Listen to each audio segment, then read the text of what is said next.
I think I know what this is. You see, Stan, as you get older, things that you used to like start looking and sounding like shit. And things that seemed shitty as a child don't seem as shitty. With you, somehow the wires have gotten crossed and everything looks and sounds like shit to you. It's a condition called being a cynical asshole. Oh no. Yes. And there's no known cure, I'm afraid. Everything just seems shitty and everyone starts to seem shitty and everything they say just starts... It stinks. It stinks. It stinks. Yes, Mr. Sherman, everything stinks. It's all part of a new program we like to call Deep Hurting. Deep Hurting.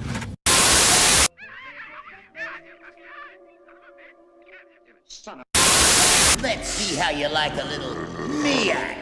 Yuck. Yeah, Miak. Can you fly, you sucker? Can you fly? Well, hello, Mr. Fancy Pants. I got news for you, pal. You ain't leading but two things right now. Jack and shit. And Jack left town. Must everything be boring and sad?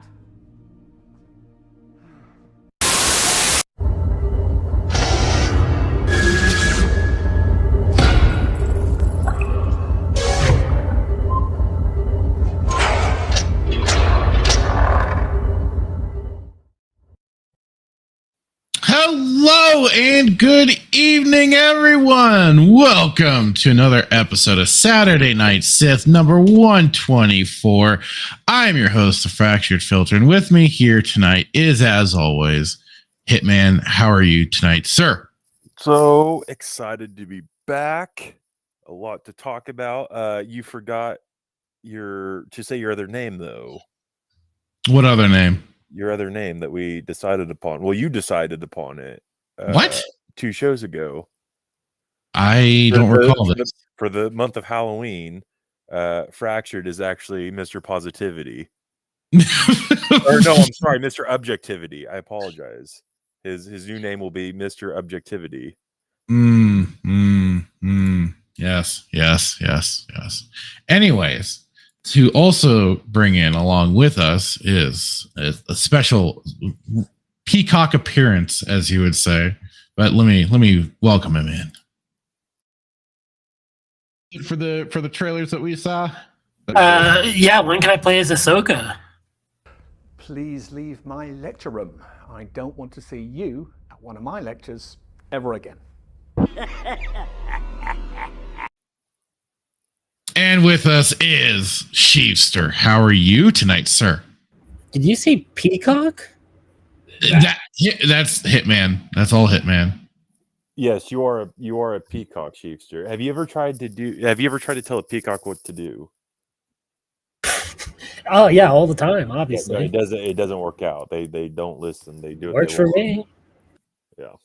They're very mysterious creatures that do what they want, and they don't listen to anybody. And they're a rarity. They're like unicorns, but they don't come from Australia. Well, I guess I'll take that over the unicorn then. Yes, I would too. This is the sort of stuff that I'm dealing with. And Sheepster, you're gonna have to make sure the microphone in OBS is selected for your new microphone, so your head does the bobbling thing, because it's been stock still. No, I think I turned the bobbling off because whenever I muted my mic, it would like still bobble. So I kind of turned it off. Oh, okay, gotcha. No problem. Bob and weave. Bobbing and weaving. Oh boy. Well, we've got a show. We've got something of a show. There's been a lot of news, a lot of stuff dropping. Why does this happen when we stop reviewing Star Wars? I mean, we can look at it as a nice saving grace that it waits until we're done with a shitty show to drop a bunch of news on us.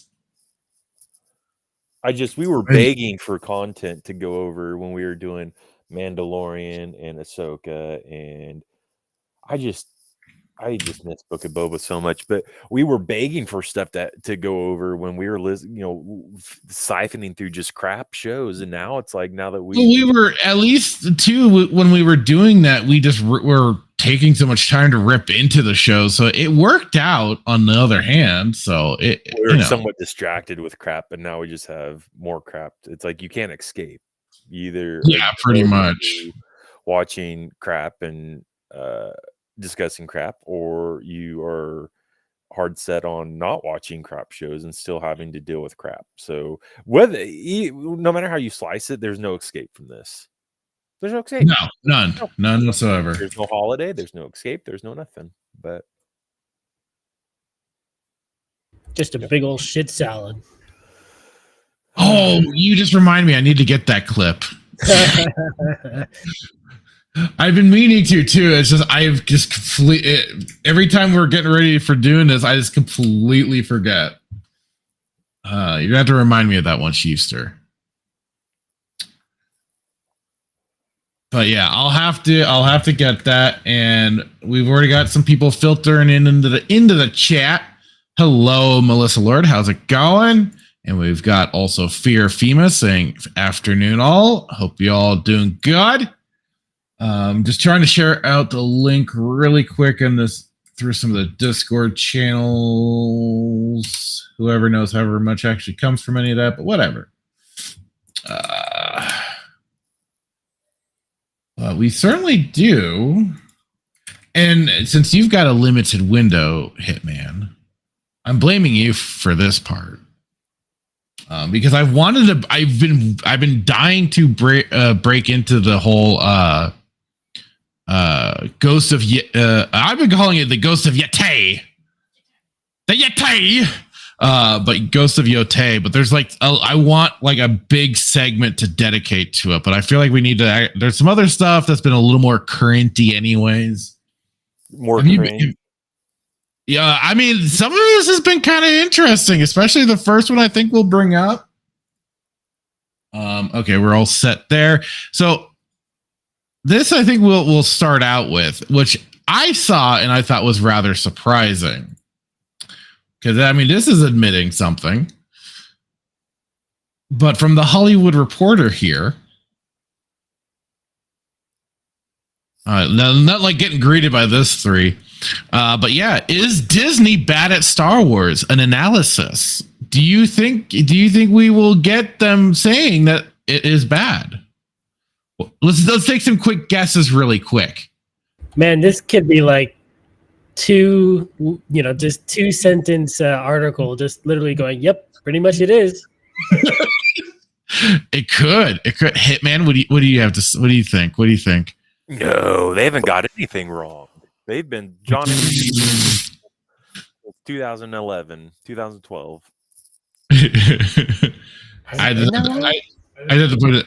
Melissa Lord, Yete, like WCW, she caught it. Love it. But okay, let's see what Hollywood Reporter here has to say. High budgets, scrapped projects, fan backlash. It's been 12 years since Disney. Has it been that long? Oh my God. Since Disney bought Star Wars, and it's a galaxy far, far away, arguably has too many broken toys.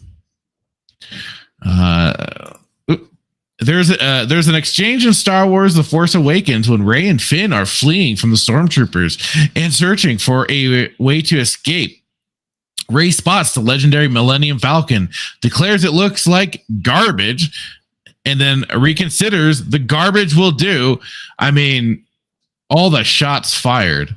And I didn't quite catch it when I was first watching the movie, but you stop and think about it. I was like, damn, they were taking shots. I mean, even Luke referred to it as a hunk of junk when he first saw it. So fair enough. Fair enough. But I prefer to look at it in a different way. Increasingly, that's the attitude some fans have about Disney Star Wars programming. Quote, look, we all know this isn't fantastic anymore, but Star Wars is still Star Wars, and therefore it will do. Whoever says that is smoking some heavy crack. To be fair, Disney Star Wars shows and movies remain far from space junk. Their titles typically get glowing reviews from critics, shills, and generate box office returns and streaming ratings that other studios would envy, though at a high cost. If I remember right, though, last we saw, especially for the Acolyte, it was kind of at the bottom of the barrel for any viewership ratings. Like, it basically, like, Mandalorian was the top tier for highest viewership, and then as you went from release to release to release to release of each new show along the way, the ratings just kept dropping and dropping, and Acolyte was the lowest, and it was hilarious to see. So let's run through Disney Star Wars' legacy to date, from The Force Awakens to The Acolyte, and see what conclusions might be drawn, because several aspects of the company's track record admittedly look shaky. A five movie franchise that was halted after its box office return trended the wrong direction. 6 live action TV shows, just one of which has been a multi-season hit. A startling number of projects put into development and then abandoned, like Starships from Braca, and one wildly ambitious role-play hotel that closed after a little more than a year. It raises a question: is Disney kind of bad at Star Wars? Like you said, Chiefster, all you needed was like one sentence for this to say, yep, it is. But we're going to get further analysis on this. Or is this a case where a very high bar for success combined with a passionate fandom's gripes tend to obscure what is otherwise a hugely popular and lucrative franchise? Let's take a closer look, shall we? And I've said this time and time again. I can, like, for my original run, for what I had problems with the prequel trilogy, but I could always rewatch it. I had no problems with rewatching it because I wanted the full saga, especially when I wanted to marathon Star Wars. I started from episode 1, the top tier, the bestest of the best, all the way through to the original trilogy. I can't even include the riff tracks riffing on those the Disney Star Wars movies just because of how goddamn bad they are. And I don't know what they could possibly say in all this to make it think that they're actually anything. I know, like, a lot of the narrative too that tries to get pushed online with some of the Disney type shills and everything is that it'll be the sequel the Disney trilogy be looked at just the same as the prequels at some point. Do we really think that's going to happen? I don't. Probably not. I was going to say, I already sense where this article is going. All right. After buying Lucasfilm from George Lucas in 2012, Disney relaunched Star Wars as a franchise trilogy in 2015 with director Jar Jar Abrams' The Force Awakens. The film was an absolute blockbuster. Yet surprisingly, and as it turned out, problematically, the studio did not have a firm creative plan for the next 2 films, at least not one that was followed. And that was a lot of the problems that stemmed from that, is that you did not have, and we've talked about this ad nauseum as well. There was no consistency in their storytelling, because as soon as they let Ryan freaking Johnson get a hold of it, he goes off on his own little spastic autistic side of making his own goofy movie and not allegedly following whatever plans was left to him by Jar Jar Abrams. Hey, say what you want about Lucas, but that guy had a plan. Yeah. He did. Lucas knew what he wanted to do. Nobody else knew what it was, but that guy had a plan, man. Yeah. Ryan Johnson's 2017 sequel, The Last Jedi, took the story in a different direction that many loved and many didn't. Then Abrams returned with 2019's Rise of Skywalker and tried to push the narrative closer to his original intentions. Comedians learn in improv class to always say yes and to any introduced during a show, no matter how challenging. The studio and Abrams' reaction to Last Jedi was more like, no, actually. So they went full Reddit. No, actually. Rey is a nobody. No, she's a Palpatine. The result was a trilogy that's mishmash of dueling creative visions. Lucas took a similar I'm making this up as I go approach to this original trilogy. But it's far easier to maintain a saga's cohesion when all the films are led by the same person. And if you want more deep dives, I'd say go over to OG Star Wars. She jumps into a lot of these sort of narratives that are pushed, because I mean, like, it was, yes, he released there was the Star Wars book that was originally released before the movies and stuff like that, so he had a plan. He there were things that were changed as he went, yes, but that sounds like straight cope. Yeah, it's just like trying to like boil it down to, ooh, the studios were just getting in the way of someone's creative vision or whatever.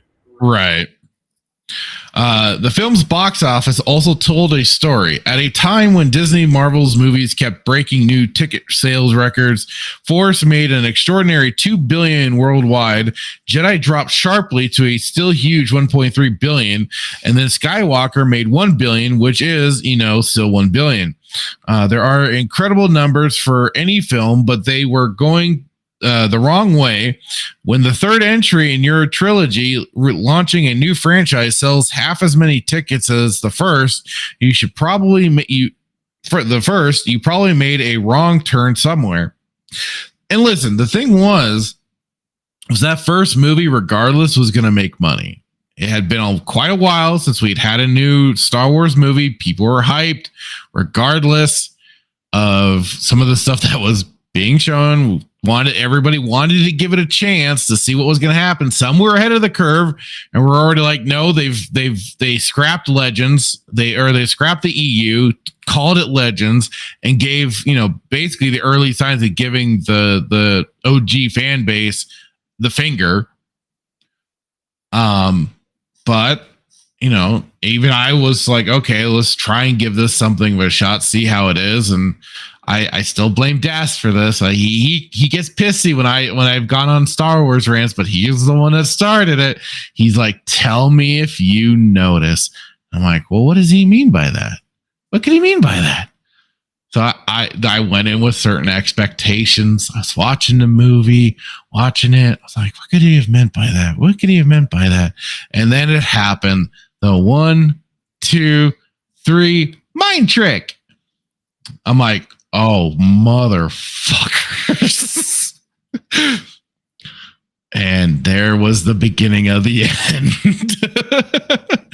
And after what happened with Last Jedi and hearing everything that came about that movie, I was certainly glad we didn't waste the money going to the theater to see it. I'm like, I'm already ahead of the curve. I mean, that's how early I gave up. Well, we technically gave up after Rogue One. And this is called, you know what? I'm out. So, hey, man, how hyped were you for the new Star Wars movie? Oh, I was so excited, dude. Got popcorn. I ordered popcorn from Amazon. I ordered my Get 'em Ray t-shirt from what did we review? Oh, it was the Halcyon Star Cruiser. Oh, he was talking about the first time for Star Wars, for when The Force Awakens came out. Oh. I don't care. I just wanted to let him go. Damn it! I should have let him go. I'm sorry. Let me go because I would have continued. I just wish I would have known then what I know now, and It's just all bad. It's all play the clip. Play the clip. Play my favorite clip. Oh boy, already. This sums it up. Boring and sad. I love that when I was watching the intro. I was like, that's hilarious. Yeah, that sums it up. What is that from? Boring. That's from Andor. Oh, okay. Let me just I never watched that, interject so I really don't quick. know. There's two things that Andor produced that were just absolutely fantastic. One was this clip. This is bar none the best thing I've ever seen. And two, the Oops All Berry Captain Crunch cereal. Those are the only two things that show produced that were fantastic. That's his word. That's what he says. Love it. Yeah, Force Away. I mean, looking back now, it's like, which one was the worst? Force Awakens, Last Jedi, or Rise of Palpatine? Which it should have been called Rise of Palpatine. I don't know why they call it Rise of Skywalker. That's politically incorrect. She was a Palpatine, clearly. But we never met Palpatine's wife, which was interesting. So I don't know how she was. Yeah, anyways, that's the things that keep me up at night. But which one was which one was the best and which one was the worst? I think that's a good question we should ask, because it's something Sheefster would ask, because it's so bad and you don't want to answer because they're both, or they're all bad. But which one would you choose? I think it was just on a scale of, or it start with after Force Awakens, it was all just downhill from there. Like it just got progressively Force Awakens was terrible too, because it was just a retelling. Oh, I know, but it just kept getting worse and worse and worse as time went on. I don't know. It's just the contest of the shiniest turd. Yeah. But which one was the best and which one was the worst? Force Awakens was the best. As he's throwing up as he answers. That's like, heavy air quotes almost. But then the worst? Last Jedi. If I have to watch the Last Jedi, just because, at least Rise of Palpatine had Palpatine, right? I mean, right. In a very bad form, but still. I don't know. If I have to see the Red Guard butchered again, I don't know if I'll be able to continue on with my life. That's fair. That's fair. To accurately assess it at this point, I'd have to like rewatch them all, and I don't think I'm willing to do that. Well, it begs the question. Here's the thing, not to go on a tangent, but it begs the question that I brought this up with Fractured many a time. It's like when they bought Star Wars from Lucas, was the intention to just destroy everything that he created through the pushing of whatever they wanted? I don't know, man. I don't see how. I've said it before, man. There's no excuse. There's absolutely no excuse why this should have happened, because if Kathleen Kennedy was worth half her salt and spent all this time with George, I mean, it doesn't make any sense. She was with George. Filoni was with George.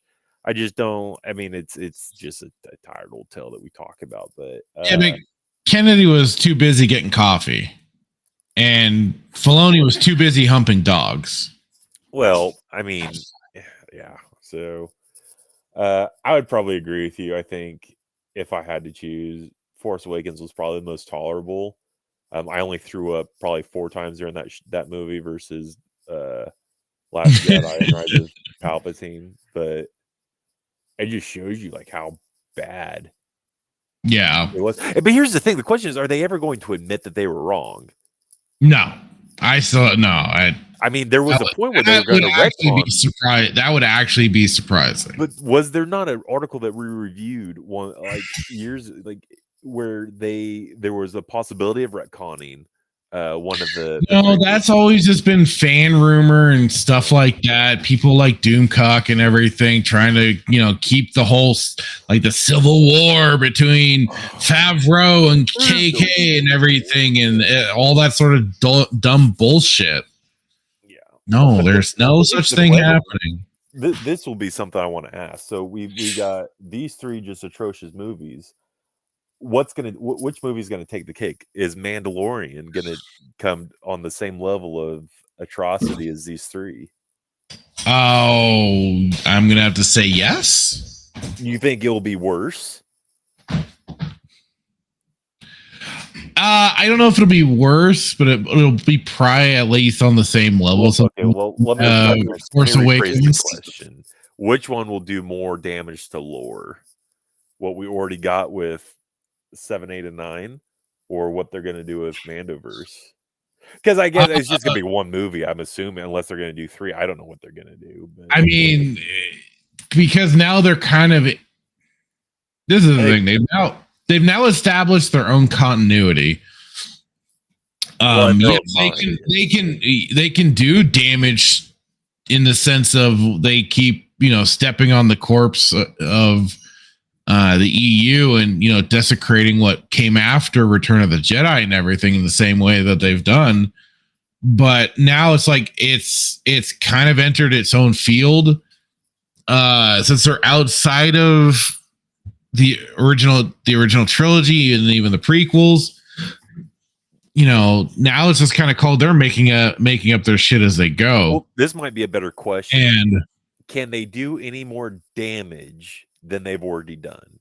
And before you answer this, I had thought after we got Ahsoka, I was like, there's no way they can do any more damage than what they've already done. Yeah, fair enough. Yeah, that's true. Just eviscerating Thrawn and all of his gloriousness, and then we got Acolyte, and then they did it. They touched the one guy I didn't think they were ever going to touch, which was the man himself, Plagueis, and they did.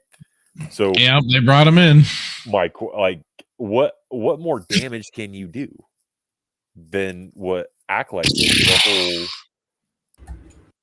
And why am I morbidly curious to see how badly they do it? Well, that's the thing. It's like a train wreck. You can't stop and think, what else can they do? I was actually kind of glad to see them doing Plagueis because I was like, oh man, they're gonna freaking ruin this.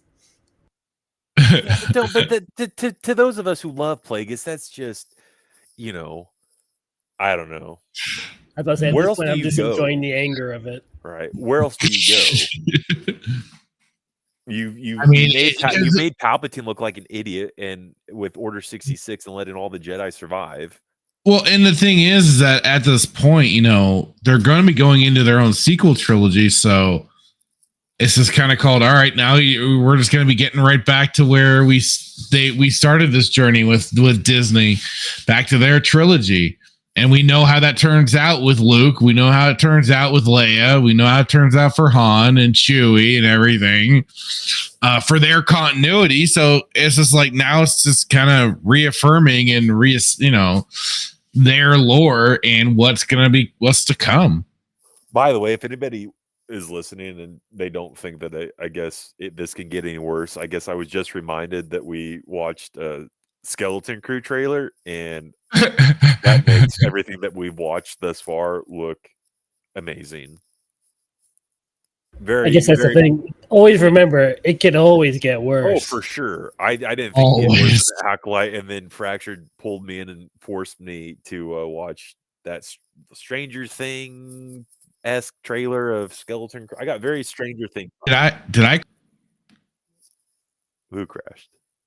Oh, it's like you, for me at least, I don't know for Sheefster, but like you just suddenly went quiet and then came back just now about saying something about Stranger Things. Oh, I don't know. Well, maybe my mic's messed up. No, I was saying that, I just agree with Sheefster. It can always be worse, but I thought that nothing could top Acolyte, and then you forced me to watch the trailer of I keep saying Stranger Things. I got Stranger Things vibes when I watched Skeleton Crew. Skeleton Crew trailer, yeah. Just modern neighborhood, and you would go visit. So yeah, it could always get worse. Always. I think Fractured likes hurting you. He never makes me watch these things. Well, he's just hold on. He doesn't make you watch stuff? No. I spared him. I know I spared him from, I think, Bad Batch season 2. I know I spared him of the Acolyte. If Static's watching, I need him to start making Chiefs or watch stuff. To be fair, I think Fractured likes to sit there sort of watching it on his own, sort of stewing in his hatred. So to have me in the background watching Well, it it didn't really kinda... make, but to his point, it didn't make sense for him to make me watch Godzilla. Well, the favorite show you're watching, who's your Monarch? His favorite. I didn't make you watch that. No, I know you did, but you made Chiefster because that was your favorite show that they've done. That's true. Far. He did. Oh. Well, it was supposed to be a Godzilla thing, and I didn't know it was going to be that freaking gay. Bad. Whatever. I didn't know what I was going to be walking into. I was worried, but I was like, okay, again, I'll give it a chance. And then it completely, went tits up and was horrible. Yeah. Was it a love story? Is that what I heard? Dude, it was bad. I'll just say that. Are they going to get another season on that one? Probably. I hope not. I really hope not. Would you watch it if they did? No, I'm done. You would watch it. You would watch the first. He's gonna watch it. He can't stop himself. It's like Dragon Ball, He's got to pick up everyone. I love Dragon Ball. Dude. All right, let me finish this article before you. Can we just skip to the end? I'm pretty sure that'll be like what we need to know about it. Around the same time, the studio experimented with 2 standalone titles. There's 2016's gorgeous looking and compelling, if wildly uneven, Rogue One. Okay. Earning $1 billion, a film whose reputation has improved since it was released. Not for me, that's for damn sure. And 2018's widely panned Solo, that was just a boring ass fucking movie, which made it disastrous for the franchise, $393 million. A film whose reputation has not improved since it was released. Both had behind the scenes drama and reshoots that saw their original directors being replaced during filming. After Rise of Skywalker, Palpatine, Disney paused making big screen Star Wars movies altogether, but continued to announce new films in development from top creatives. Lists of well-known writers and directors who have come and gone, comically long. Rian Johnson originally enlisted to make a new trilogy, which I don't think he's ever going to get. David Benioff and Dan Weiss also enlisted for a trilogy. Patty Jenkins, Colin Trevorrow, Damon Lindelof, David S. Goyer, Josh Trank, Guillermo del Toro, Taika Waititi, and Marvel chief Kevin Feige. Some of their projects were confidentially announced as movies that were definitely happening until they weren't. And there are others that were never revealed publicly. If all this seems rather chaotic for a studio that's famously meticulous, well, yes, it does. The charitable read is that Star Wars movies should be very special, and the studio is determined to get them right. I would love to see that ever come to fruition. A batch of projects are still in the works. But I think it's supposed to be still in the works. James Mangold is developing a Dawn of the Jedi feature. Oh boy, more Dawn of the Jedi nonsense. Wait, Dawn of the Dead. Sean Levy is working on an untitled film. Jenkins' Rogue Squadron was resurrected this year, and Lindelof's feature starring Daisy Ridley's Rey has shifted to director Sharmeen Obaid-Chinoy. It's uncertain which of these, if any, will be made. Even as the studio spat out announcement after announcement, on the film side, Disney largely switched its focus to bringing Star Wars to TV for its Disney Plus streaming service. Let's see. The shows I can bring you warm, or can I? God, how much more of this do we got? Oh, fuck.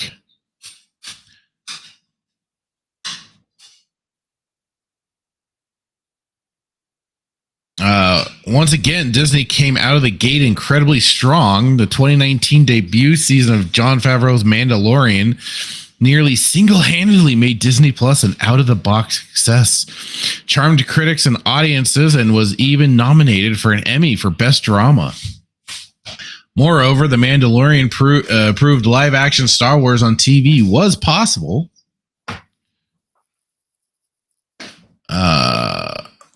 It's easy to forget the show was considered a big gamble at the time, given Favreau also launched the MCU with 2008's Iron Man. He deserved to be honored at one of those medal ceremonies on... Oh, God. In season 3, The Mandalorian creatively stumbled a bit. Season 3? They are mucking things up in season 2. Yeah. And even season 1. The inconsistencies and everything. Mandalorian creatively stumbled a bit, rating slipped a little, and the show received backlash for the first time. No, there's been plenty of backlash even before season 3. I mean, hey, just flash your face into a scanner. That'll give you access to Imperial intelligence stuff. Because that's how that works, right? Instead of a fourth season, Disney decided to pivot The Mandalorian to launch its first Star Wars feature film since Rise of Skywalker. Coming in 2026, The Mandalorian and Grogu will probably perform well. Yet it also looks like Disney spent many years in untold capital struggling to develop a Star Wars movie, and his best idea was an extra long episode of a TV show. From The Mandalorian came to 2021 spin-off Book of Dad Bod Fett, which is where some of the problems the franchise TV's efforts first emerged. So much about this brief effort was weirdly clunky. 2 Mandalorian episodes were inexplicably sandwiched into the show's 7, and they felt like a band-aid effort to repair a struggling show. Book of Dad Bod Fett was originally a series, not a mini-series, but it was quickly considered concluded. There have been 4 new shows since 2022's Obi-Wan Kenobi. From showrunner director Deborah Chow, fans were excited to see Ewan McGregor reprise his roles. Obi-Wan and Hayden Christensen return as Darth Vader. The show was likable enough. No, it wasn't. It was a piece of goddamn trash. Despite some weak sequences. No, the whole thing was... And a winner in the ratings. Obi-Wan Kenobi opened to 1.3 billion minutes of viewing, according to Nielsen, even bigger than Mando. It's because you had 2 returning cast members from the fucking prequels. Naturally, it's going to do some numbers.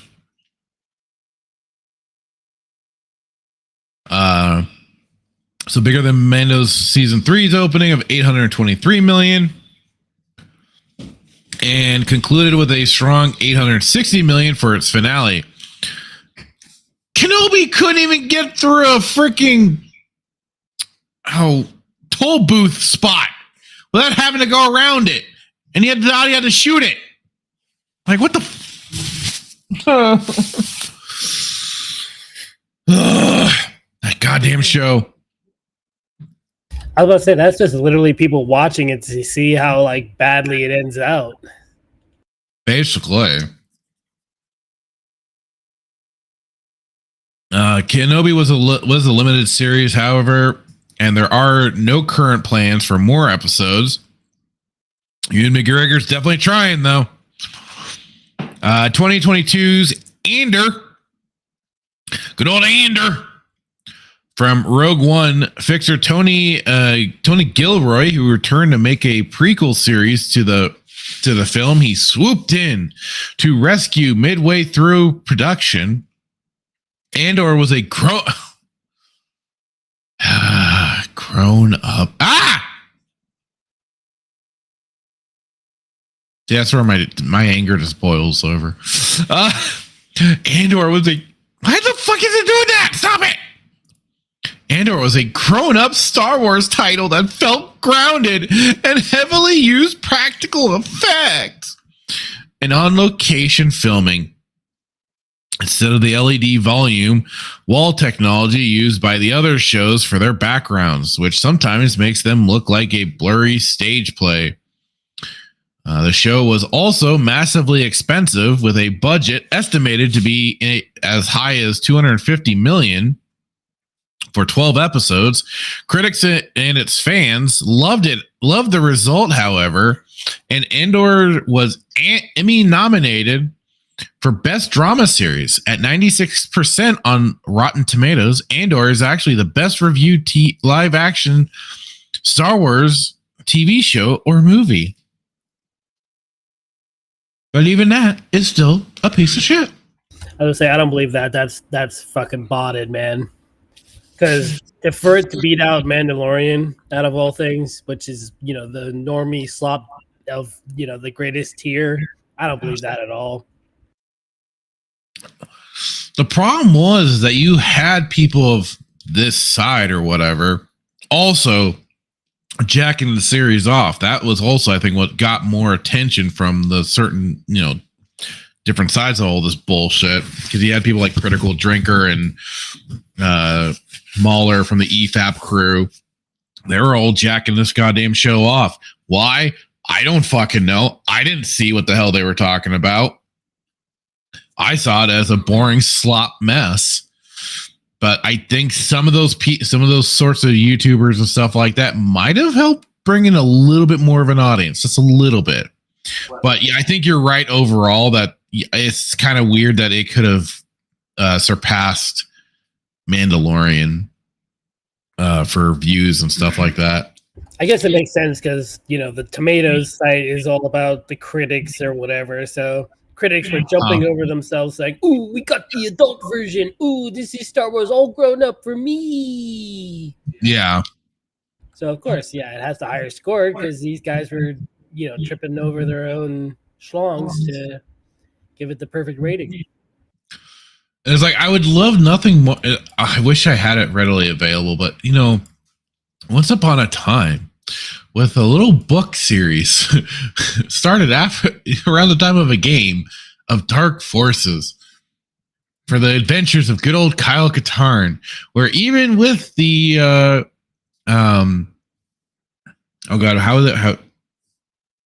they had illustrations in the book, and one was the brutally depicted scene of Kyle Katarn's father's head on a spike. Morgan Katarn. Rip. It's a rest in peace. So I don't know what more you'd need to be the grown up equivalent to Star Wars. I was say that's like the question. What do they mean by grown up? But that's like probably a whole lot too much to start talking about. So yeah. And it's like, if you want dark, read the Darth Bane trilogy, for God's sakes. Read Darth Plagueis. Dude, Darth Plagueis, bar none, is just the where he's, cooking him from the... Well, I don't want to ruin anything. I don't want to ruin the book. But there's my favorite scene of, towards the end of the book where he's, talking with Plagueis, and it just... That's how the book opens! Huh? I think that's how the book opens, is with well, yes, but also with that scene. Also ends with it. But I came in a little bit late with this, but I'm assuming we're talking about how Star Wars is now child proof, and real Star Wars is not child proof. No, they were just describing Andor. And how it's God damn it, I did it again. It's the series that is the grown-up Star Wars. They finally got their grown-up Star Wars, allegedly. Go watch that. Go read Shatterpoint, and it describes how brutal like the Clone Wars actually were. And I heard what you're saying. Darth Bane actually describes what Force lightning is and what it does to you. The Star Wars: The Old Republic books of the Deceived book describes the. Well, yes, I'm sorry. Deceived, yes, but also Bane, and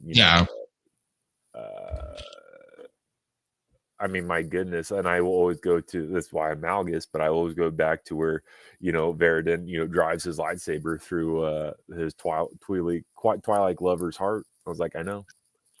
Yep. You're going to do that on scene, where you've got to be pacifists. So the Sith are pacifists, Jedi are pacifists. Andor was not adult at all. Like, that's why I go like, what do you mean adult? What does adult mean? Is it violence? Is it what game was it or whatever? Where you I think you just brought this up, but where Kyle Katarn's dad Morgan like appears as a Force ghost. Yeah. Well, it was also in the Dark Forces novelization. Like I said, they had an illustration of Morgan Katarn's head on a spike. Yeah, like, but she just brings a good point. What does adult mean to you? Like, in my opinion, like adult would mean, like you're showing it for what it is. It's no holds barred. It's literally you're describing what Force lightning literally does to you. It literally cooks your inside out. To me, the most adult was probably Plagueis, because it was. He's literally he's literally like, he's laughing as he's cooking him from, he's getting this dude drunk, which, the buns don't drink. He's getting them drunk, spoiler, and then he's literally torturing them to death. But it's a slow, methodical. And it's great because he does it so calmly. He does it so intelligently. It's not like, I'm just torturing you. I'm doing, horrible violence to you. And that's what is adult about it. It's like, there's intelligence behind the writing of it all. He could have killed him in a second with his Force light. He could have just, but it was kind of like blowing the frog from the inside out. Making a point. It's kind of like what he did to Luke. He was slowly but surely, frying him. Right. This instance, he had in that instance he had a different purpose for what he was doing. Well, yeah, he was just trying to kill Plagueis. But for Plagueis, it was kind of personal too, because it was just called. This guy also put me through a bunch of shit, and I want to kind of rub it in, especially since now I've gotten it over him. Right. And with Luke, he wanted to turn him to the dark side. So, which is so crazy. Not to interject, but that's what's so crazy about the Plagueis novel, because freaking Palpatine comes to Plagueis' rescue when his jaw gets sawed off by the Black Sun or the assassins. Yeah. He comes, and then he at the very end, he's like, I'm gonna kill you. So it's like I'm gonna save you. Well, it's like if anybody's gonna kill you, it's gonna be me. Right. Like he says, so, they came for you, but I hadn't learned everything from you yet, so I had to make sure you survived. Yeah, you had. Yeah, he just kept laying out his plan through the whole scene of things. Right. And then even then, he smugly points out that even then it worked out for me. Right. Yep. So, it's like, what do you mean by adult? Like that whole speech at the end was just so freaking. And I wish Ian McDiarmid had done it. I really wish he would have done it. That was my thought. I would love to see him like just doing that scene alone, torching Plagueis and his whole speech. All I've ever wanted. To me, that's adult. It's not like the violence or. What I mean, like I said, I didn't see Andor, so I don't fully know. But isn't it just sort of like bog standard spy thriller kind of stuff? Kind of thriller with you can't forget. It was adult because it had droids drinking alcohol in the droid bar. Rated 21. Yeah. No, wasn't that Mandalorian season 3? I keep forgetting. I keep thinking it was Andor. They did go into a bar try to find his sister, though, and he never found his sister. Yeah, because he forgot about his sister altogether, or at least certainly the plot forgot about her. And that's like just the thing to me. It's just this whole claim of Andor is adult. What is But then adult we about forget, Andor? you know, maybe it was adult because it shows just how, you know, husband and wife can fight, I guess, throughout their marriage. You know, Mom Bob fighting with Perrin, which I think Perrin's just hilarious. He's probably my favorite character. He gave us our greatest clip so far. He did. So, or maybe the more important question is to say, how is Andor more adult than anything else in Star Wars? fair point. That's where I can't come up with an answer. It's like I don't have one either because it's like what was different about it? Like it's just as stupid as Ahsoka was, and it's just as bad as Mandalorian was. Like they all play their part in the realm of stupidity and lore breaking. Well, and all it is like they even detail here is just that it used practical effects and on location filming, which we hadn't seen for a while. So for some people, no. I'm not saying it's part of the whole constituting adult part of it, but it's like, why people were so enamored with it was that like already had been so long in this realm of things that people were so awed and oohed and everything over just the simplest of ideas of, oh, we'll shoot on location. Oh, we'll use practical effects. Our story will be shit and dog water, but you know, hey, we're doing these things, guys. Sad that those are the only two things that you use to enamor people. One, it's sad that people were even enamored by the show, and two, the fact that you're using practical effects and on-site. Those are the only two things that you use to enamor people. Like that's sad. Like you probably could have done. Here's the thing: I'm not even going to tell you that you could have done a good story because you literally necromanced Kyle Katarn. Like you literally took Kyle Katarn and made him Andor. Like they keep stealing from my boy. I get it, man. And the most egregious thing of that whole show was stealing the Briar pistol. I'm sorry. They keep stealing from Katarn. Yeah, I don't. They pushed him to the shadow realm of legends, but they still keep stealing him. Yeah. Even in the Milan's game, they stole his look for the fucking villain. Those felt more like a soap opera without, like, minus. I don't know.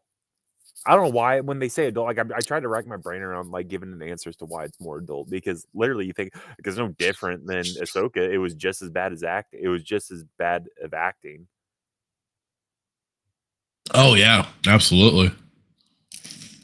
So I don't know. One more time because I think it just encapsulates it so much. Boring and sad. I love that. That's so great.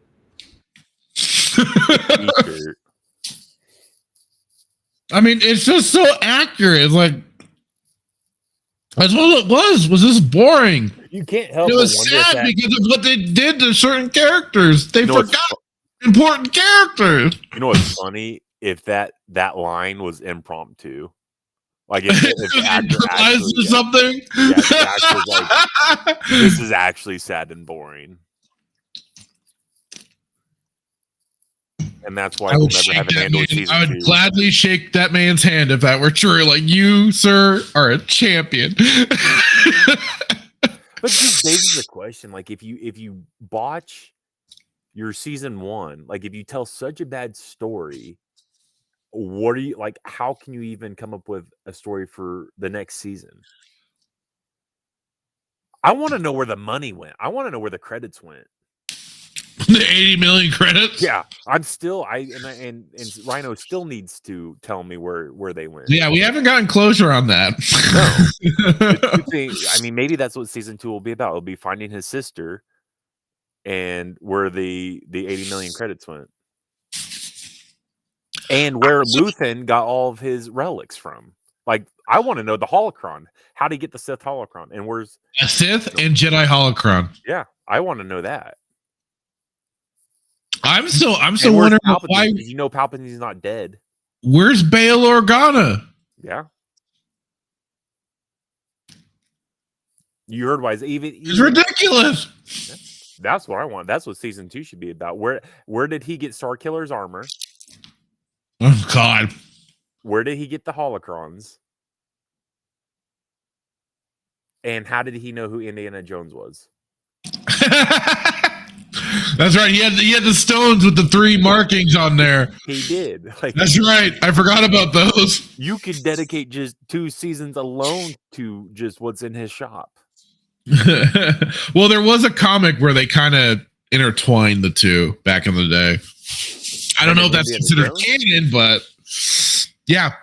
Oh, see, I didn't know that.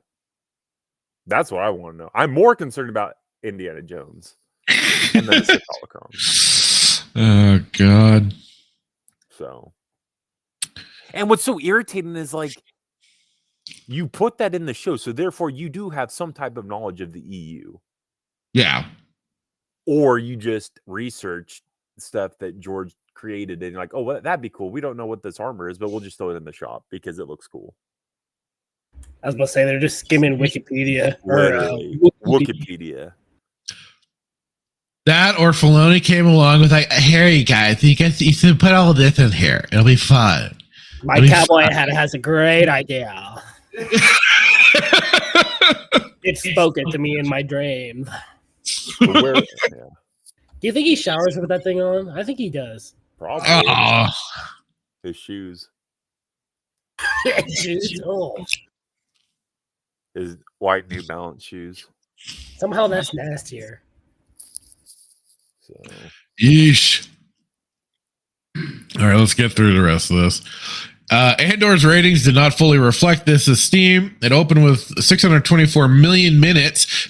I swear to God damn it. Wow. These whole minutes thing it just feels like garbage. Like we don't know what that actually means in the grand scheme of it. And how is it estimated? Like what are they tracking? What are they from what to what to what? Probably how many people open up the app and how I know we've looked at different things that have said different stuff about it, but it's still like, but what are they doing? From just a view, I think it probably anytime they open up the app. Probably are these honest numbers? Are they? Absolutely not. Are you kidding me? Bob Iger's in charge of Disney Plus. Absolutely not. Well, I mean he's CEO, but he was in charge of Disney Plus. Absolutely not. They're not true. You kidding me? You're telling me that's how many minutes people are watching this trash show? Absolutely not. Falling into the 400 million range for subsequent weeks, then jumping back to 674 million for its finale. There will be a second season in 2025. Conclude the story. We'll have to see if Perrin gets his day. Maybe we'll watch season 2. Gilroy originally pitched the show as 5 seasons. That was the funny part. And then it got limited down to 2. And has said it was his decision to shorten the project. It would not be surprising if Andor's ratings pop for season 2 was more casual Star Wars fans discover the show. 2023's Ahsoka from Clone Wars mastermind and Mandalorian co-chief Dave I fuck dogs Filoni, now in the live-action driver's seat for the first time. It was trash. The show received positive reviews. Those were shills. 86% on Rotten Tomatoes. That's a garbage site. And a somewhat mixed reaction from fans. It was shills versus actual fans. We thought it was shit. Ahsoka's premiere ratings were comparable to The Mandalorian Season 3 opener, 829 million minutes. Then it declined to average around 570 million minutes for the rest of its run. As second season was announced as in development in January, sources say the new season will go into production next year. 2024's Acolyte from the creator of Leslie Headland series was set 100 years before The Phantom Menace and had franchise's most diverse cast, along with several female leads. New York Times revealed the 8-episode series cost $180 million, only $10 million less than Dune Part 2. So I guess diversity is costly, huh? Very costly, apparently. Acolyte received largely positive critic reviews, 78% on Rotten Tomatoes, and sparked a raging culture war battle that once again exposed the ugly side of online fandom. Oh no, their feelings were hurt. The journal's feelings were hurt. Acolyte's backlash and criticism is difficult to parse as many fans detail their creative objections to the show's storytelling and its bold take on Jedi lore. It wasn't a bold take. It was flat out bastardization. It was flat out. They told us that they were wanting to make the Jedi out to be the villains. That was the point of the show. They were trying to make the Sith sympathetic. That's not how things are supposed to be, folks. Wait a minute. Sith sympathetic? Okay, I'm fully on board now. Listen, I was already sold on the Sith. Don't sell me. You don't need to sell me more. Oh wait, they're completely lame and retarded? Never mind, sorry. Yeah. Just because we didn't like this doesn't mean we're racist. Basically, some other Acolyte bashers were, well, clearly racist.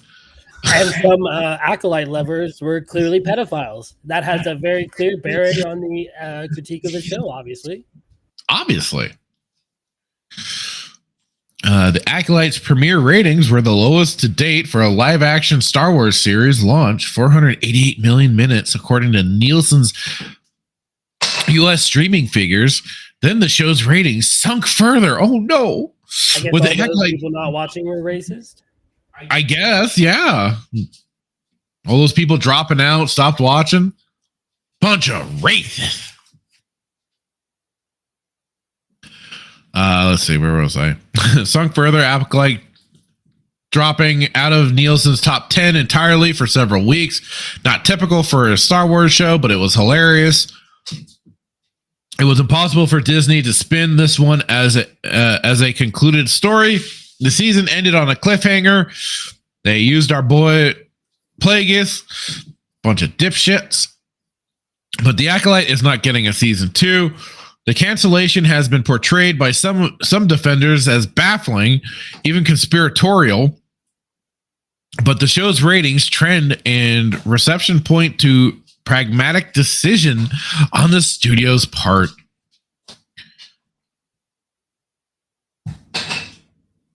Whatever. On December 3rd, Disney is launching John Watts and Christopher Ford's Skeleton Crew, which centers on a group of children embarking on a space adventure. Isn't that basically what the original trilogy was? A space adventure? And even, I mean, that's at the end of the day, that's what they were. Making an all ages rating smash is difficult nowadays, so having a Skeleton Crew focus on kids like Andor is targeted to grown-ups might be a smart play. The creators have strongly suggested the show will be another one-and-done limited series, but Lucasfilm is considering Skeleton Crew a series, unless its ratings decide otherwise. But doesn't that I mean, not just the ratings, but the viewership and stuff like that, that doesn't tell you anything at all? I mean, okay, you want to say that us that have taken umbrage with the show of Acolyte were racist? Okay, whatever. But again, what are you gonna you're gonna do the same thing with all the people that bound? I mean, you are. That's implied. But yeah, however many people that stopped watching Acolyte. They're all of that too. Okay, I mean, but what's going to explain away this one with the Skeleton Crew? I wonder. People hate children now or something. I mean, not everybody's been very fond of child actors and shit like that until now. Oh God. So that's 6 live action shows in 5 years. Just one, The Mandalorian, has been an outright hit with critics and fans and has delivered a multi-season run, which is the traditional model for TV success. This doesn't mean a single season of TV cannot be a win. Limited series are considered hits all the time, but there's a reason popular close-ended limited series like the debut season of HBO's The White Lotus and FX's Shogun. I have not seen either of those shows. I started hearing some people talk about Shogun, but it's, as far as I know, Westerners trying to do storytelling of the Shogun era of Japan. I don't foresee good things.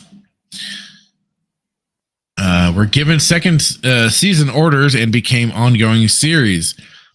Making a show that can run for multiple seasons is the typical goal, even for streamers, because it encourages subscribers to stick around. There are also considerable startup costs to making something new, particularly in fantasy space. Enormous amounts of production, costume, and prop design, and all around the world building. Acolyte Season 1 took 4 years to make, but a second season would have likely only taken half that time. With an ongoing series, a company doesn't have to work so hard and spend so much to keep re-earning its audience. One would think Disney would have wanted more juice from some of these squeezes. But if even they're I guess that's one acknowledgement from Disney without outright acknowledging it, is that by them not furthering some of these shows, they're like, yeah, these are dead in the water. They have no meat on the bone. We can't continue it because nobody's watching it, sort of thing. Because what is left for Disney Plus after Skeleton Crew, the final season of Andor, and a second season of Ahsoka? In 2020, Disney bullishly announced 10 new Star Wars shows at an investor event, heralding a glorious new era of Star Wars TV. Those entries included, Lando, now being redeveloped by star Donald Glover and his brother Steven into a film. And Rangers of the New Republic, scrapped for reasons. The prospect of being, and those reasons would be the firing of Gina Carano, because she was going to be the headline star of that show. The prospect of being left with a single ongoing live action Star Wars show after Andor concludes surely wasn't the company's hope coming out of the announcement. Hanging over all of the increasing suspicion that the company may have wrung out the rag, creatively speaking, on storylines culled from Lucas's original trilogy and his prequels, even the Acolyte's haters should give the show credit for telling a story that's far removed from the Skywalker saga, as does Skeleton Crew. Just because it's far removed doesn't mean it deserves any less criticism or whatever towards it. I was gonna say, literally, fuck off with that nonsense. That doesn't make a lick of sense. We've had not thousands, but tons of stories that are removed from the Skywalker saga, and everyone loved them. Yep. Some of them more than others, obviously. Right. I mean, we go back. Yes, we have the Bane trilogy. We have Knights of the Old Republic. We have, there was even some of the stuff before Knights of the Old Republic, and I forget just some of the Jedi and stuff that they did stories around, but I mean, they had stories revolving around Exar Kun and some of the ancient Sith. Main point being, you don't get credit for not being part of the Skywalker saga. That doesn't mean you get credit. That's freaking asinine. Agreed. This isn't entirely Disney's fault, but it's one of the challenges moving forward. How do you make Star Wars feel fresh and new while still feeling like Star Wars and not like, say, Rebel Moon? You just honor the franchise. You stay with the themes. You stay with what has made Star Wars over the freaking decades. I was gonna say, how long has it persisted before this? A long time. Yeah, many years more than the new Disney trilogy has persisted, and yet somehow they just can't make something feel like Star Wars. Like I've said a billion times before. Or like the idea is that people are just getting tired of it. That's a load. In fact, you could go ahead and look at Force Awakens to prove that wrong because everyone showed up for it. Yeah. Well, and you know, the way they found that, oh, hey, let's keep a consistent and ongoing universe. They made the Thrawn trilogy. Oh my God. And then they started doing other projects. And this is the thing that I've always, harped on about. How do you help maintain some of the feel of Star Wars? Well, for the video game franchise and then for audiobooks, they reuse the soundtrack. Oh my God. And I mean, even for some of the audiobooks, I believe they've used tracks from like the games and stuff. What a weird idea, right? Why would you do that? That's weird, right? But it helps you immerse into the Star Wars universe. It gets you in it because that's such a big component is the soundtrack. And then it's, coupled with whatever story that's being told. So why I love, I enjoy the shit out of the game regardless, like Shadows of the Empire, Jedi Outcast, Academy, and they all reuse tracks from the movies. But coupled with it, they keep you feeling immersed in the universe. That's key, though. The music is key. One of the keys. Yeah, absolutely. I mean, the thing is, Knights of the Old Republic straight outside of that, but like I've said, they kind of remixed tracks from the movies. You can hear some of it through some of them on, especially when you get to like Dantooine. But I think I'm just reminded of just like Jedi Outcast, man. Like the game would have been fun regardless, but the music is just what. Well, and even they did do a new soundtrack for the likes of Republic Commando, but they kept it within a theme. The theme of the Mandalorians, the theme of of the language they had been creating for the Mandalorians, and then was brought into with then the clone troopers and everything because of the training that they received. So that was kind of that branch between the two, and then sprinkled in between. They did include some tracks from the movies and everything, but if you do it within a right theme, absolutely, and you have to some of it. You can stray a bit with the sound. I think that's kind of where certainly Republic Commando gets away from the typical like John Williams sounding score. But again, you stay with a particular theme of it all, and it can work out really well.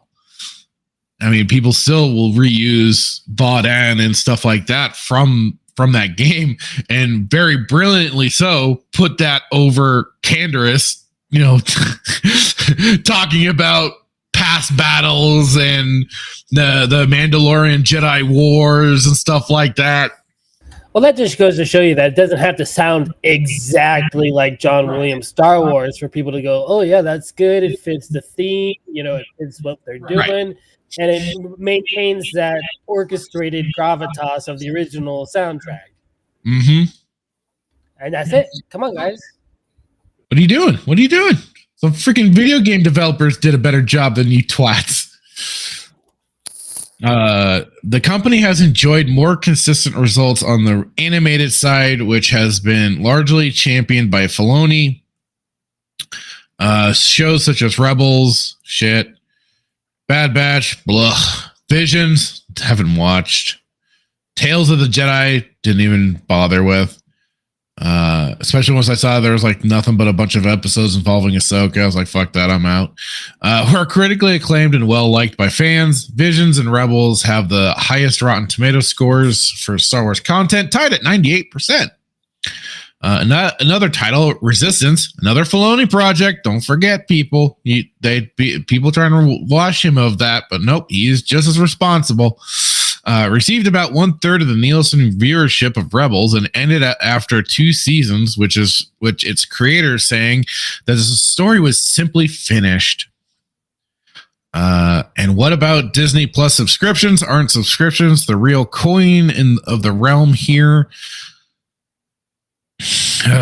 Disney Plus to go to skyrocket 2019, so they climbed to the peak of fourth quarter 2022.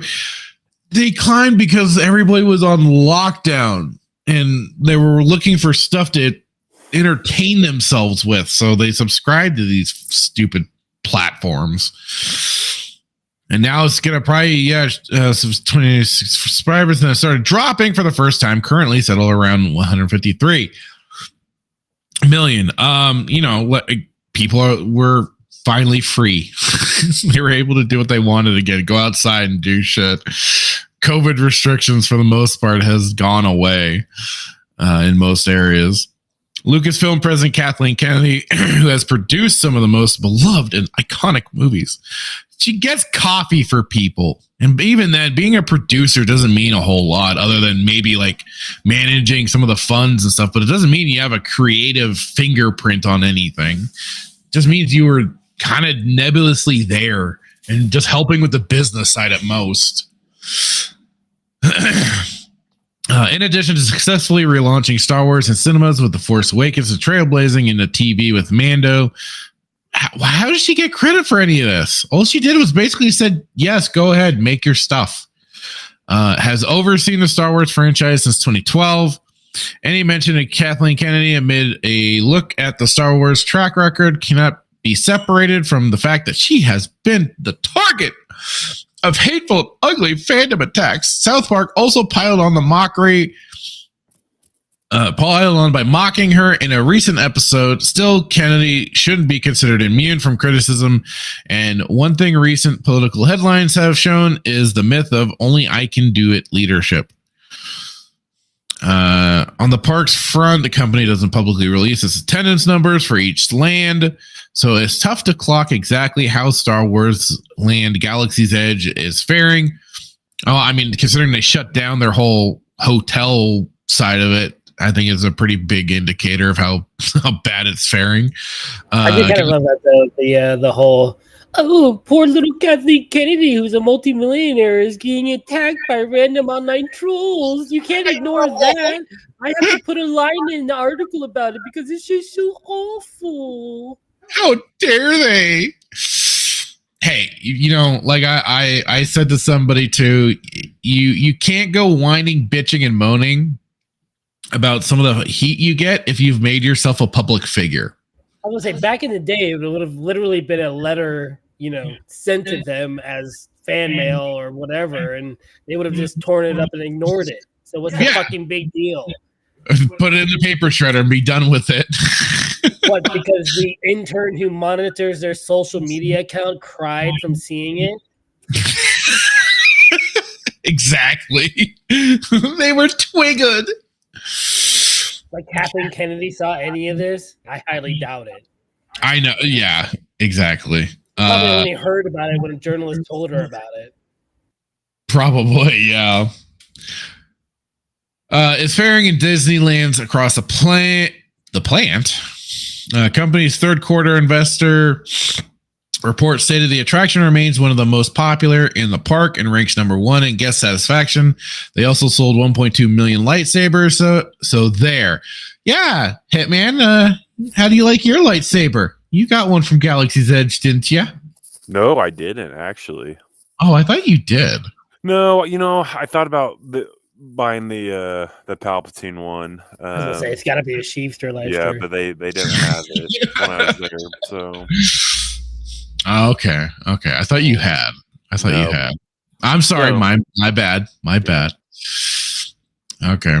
But in 2023, the company's infamous Star Wars interactive hotel experience, Galactic Star Cruiser, which reportedly cost nearly $1 billion, spectacularly blew up like Alderaan. Yes, it did. It was hilarious. Get him, Ray!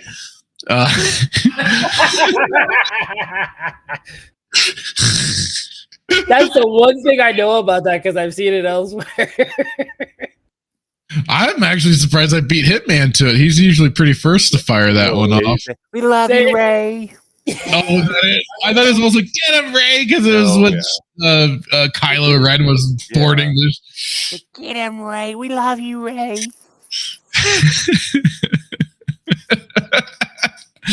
Oh, shuttering its windowless cabins and blue milk slinging cantinas after 1 year. You know, you'd think that they could have done something, anything, especially with the whole like idea of the volume. That you would have figured they could have like projected or done something with the windows to put windows there to make it look like, they're in space sort of thing. But no, they took like the laziest route possible. Huh? Then, I said they made it look like it was a hotel room in Vegas. And 2, they shuttled you in a U-Haul. Yeah, basically. Like... Oh, it was a disaster waiting to happen. It was a disaster waiting to happen. And then, by the way, we're going to charge you $5,000 a night. Oh my God, that was ridiculous. New Star Wars experience idea. You are Bane's apprentice. He yells at you the entire time for not killing him soon enough. And you're in a prison. Sounds great. You're in a dark room, chastising you the whole time. You're weak. You did not take the time for the proper. You did not grab the proper moment to kill me. That's immersive. I like that. Oh God. Stealth gold mine of the franchise remains merchandising. Disney typically doesn't release numbers for its individual product lines, but sources say Star Wars merch generated $1 billion for the company last year. Baby Yoda has surely been a retail godsend, though it's hard to imagine Basil action figures flying off the shelves. Neither did Rose Tico. Rose Tico action figures did not fly off the shelves either. That's racist. And it wasn't, you know what? And it wasn't until the Gina Carano drama, her figures weren't moving either. Yeah, but she can't say it's racist because nobody bought race action figures. No, but then it's racist. It's not racist. It's sexist and misogynistic. We saw that video. Ray's had that retail store had 4 4-foot sections of braid action figures that were on clearance and nobody wanted to buy them. Yep.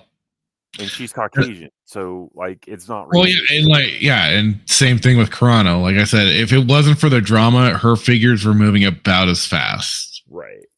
So, but that's just me going off of observation off of the store we work in, and I was like, these aren't really moving. And then the drama happened, and suddenly her figures are gone. And you can't. I wonder why. Because no one knows what Baby Yoda's race is, so you have no leg to stand on. Bye. Goddamn Yoda. During presentation in March to fight an activist investor who accused the company of overspending, Disney also revealed Lucasfilm has generated nearly $12 billion in total revenue on its $4 billion investment. There's so much stuffed into this fuzzy umbrella number, however, including non-Star Wars titles and projects, future returns, and also so much left out. You should be able to keep your hotel open a little bit longer, right? I mean, if they're lucrative, yeah, they should be able to keep their hotels open. Is this so? You say that we're not going to release these numbers, we won't release these numbers, but you'll release how many people are watching Acolyte. So. Right. That's hard for me to understand too. Yeah. That's neither here nor there. But they call that cooking the books. Probably. Yeah. Something like that. The public books, cooking something. We do not like to smell what they are cooking. It is not good. Some Sith sorcery there, and I don't like the smell of it. Let's see. So it's tough to know what to make of that $12 billion other than Star Wars generates a lot of money, which you probably already knew. So let us at long last get back to that big question in the headline. Is Disney bad at Star Wars? On balance, no. Yes. I mean, I'm not surprised. I guess, quote Right. unquote, what do you mean by bad by it, right? Just because they generated positive reviews from critics. Yeah. And of course, made a bunch of money That because they people paid are desperate to critics by have they- like Star Wars content, no matter what the content is. We're just gonna swallow up any Star Wars content, so of course they get numbers. Anybody can have good anybody can have good reviews if you're paying the critic. That too. And that too. Disney gave Star Wars fans what they wanted for decades, a lot more Star Wars from different visionary filmmakers, and some of it has been terrific. We got plenty of fantastic Star Wars content through creative game developers and also, talented authors. All right, let's skip to the end now. I see where they're going. Yeah, dormant. Outlaws is going to be the game of the year. A dormant franchise that once allowed a single dynastic storyline has exploded in a more diverse galaxy of characters. Even the oft-maligned sequel trilogy has sequences within each film that are inarguably stunning for all of its narrative flaws. Here they go. They're going deep. They're going hard. They're sucking that Disney cock like no other. This is the graphics look good of Yeah. Ooh, they had a nice shot. It looked pretty. It was somewhat well directed. Yep. Even the oft-maligned sequel trilogy has sequences within each film and arguably stunning. For all of its narrative flaws, Rise of Skywalker farewell scene between Solo, Kylo Ren is as moving as anything. Oh, fucking hell. And shows like the Mando, Andor, Rebels clear even the highest bar a hardcore fan might reasonably set. A lot of the online uproar is a sign audiences are at least still very engaged and care about this franchise. A true sign of failure would be apathy and disinterest. Oh, load of crap. I mean, kind of true, but still. They're trying to spin it. Spin hard. They're spinning harder than the Tasmanian devil right now. Like, this is insane. It's saying, because you're so mad, actually, you care a lot and love it. But there's another question. Could Disney be better at Star Wars? No. Clearly, yes. Well, they're saying they could be better. The company's live action movies and TV efforts on average. Now this is where they try and go, oh, look, we're kind of siding with you guys a little bit here. Could and should be better. In 2018, Disney CEO Bob Iger admitted the company made a quote-unquote mistake with Star Wars, making movies a little too much too fast. After Iger temporarily left the company in 2020, Disney Lucasfilm arguably made the same error again on the TV side. Lucas famously instructed his actors to be faster and more intense, but that doesn't typically work as a franchise strategy, as Marvel has discovered as well. It's unclear if Star Wars requires more order or less, more empire-like corporate oversight or more rebellion-like creative chaos. But it's long seemed like there's somehow too much of both, which has resulted in a master plan that's constantly being rewritten, and content that sometimes feels undercooked and clunky. It's not the fault of the fans that they increasingly have a bad feeling about this. This article is muddying the waters like to a T. Yeah. And there's a big thing to this. Dave Filoni, who was there during the Lucas era, is still there for the Disney era, and he is in charge of creative. I disagree. You are basically leveling these things now at him. Are you actually willing to do this? Or is this you just trying to really see, they're trying to levy some criticism, but they aren't being too harsh about it. Just a little enough, just a little bit. Sorry, you were going to say Hitman? Oh, I disagree with this article because you're asking the question, can they do better? And you said yes, no. In their article, yeah. In order for you to do better, they can do better because they're at the very bottom. But no. For you to do better means that you would have had to have done something good, and they haven't. So therefore, they can't be better. in my mind. They've created nothing good. No, other than Book of Boba. The only thing that Book of Boba is the standard. The thing that they cling to try and show that it's actually good is by the money that it made. That doesn't. The money it makes is not. The money it makes is not an indicator of quality. It just meant that it had a lot of attention and a lot of people did have an interest in it or because a lot of dumb people spent a lot of money. And then there's that. That came from Hitman. Oh my god! I think we're finally getting to him. Any criticism from the sidelines, however, should be tempered with one final point. Making a successful Star Wars project is really hard. Marvel movies, with their iconic stable of heroes who can be portrayed by different actors, are arguably easier. Lucas created this thing and made 6 live-action Star Wars films over several decades, and only his first 2 were widely considered excellent by critics and fans alike. Many younger fans adore his prequels, though they were never much loved by critics. Oh, they actually admit that they weren't much loved by the critics, not saying the fan base as well. This is also what makes making more content so tempting. The original Star Wars and Empire Strikes Back were profoundly amazing and so captivated generations of fans and have launched literally thousands of products and generated billions in direct and its ancillary revenue. In 1981, Lucas changed the title of his Star Wars film to A New Hope, and the name is apt. It's literally what's fueled studio executives, creative fans, and ever since, each time another Star Wars fan opens with a rousing fanfare, a scroll, and a star field, all of us get that same feeling, A New Hope, over and over again. Rick Porter, you are a twat. But what I'll also say is, like, I mean, even the typical opening crawl they've gotten rid of. They haven't even used that for a lot of the shows and stuff like that. Even though that was like in everything, all the video games. Sorry, it kind of cut you off. I didn't really hear what you said. I just said ironic. You know, the one staple of Star Wars series they've gotten rid of, and they want to sit here and say, this is what we're all tuned in for, guys. Come on. Oh, Lord have mercy. Just enjoy new Star Wars content and get excited for the next Star Wars content. Sorry, I'll listen to Path of Destruction again. Yeah, well, here. This is basically what they want from us, right? Just consume product and then get excited for next products. Said the man surrounded by product. Well, that's the whole ironic point.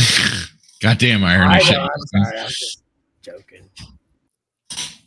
Wow, so that took us about an hour and 34 minutes to get through? No, we bullshit it. So it took about an hour. That was a long one. Sorry.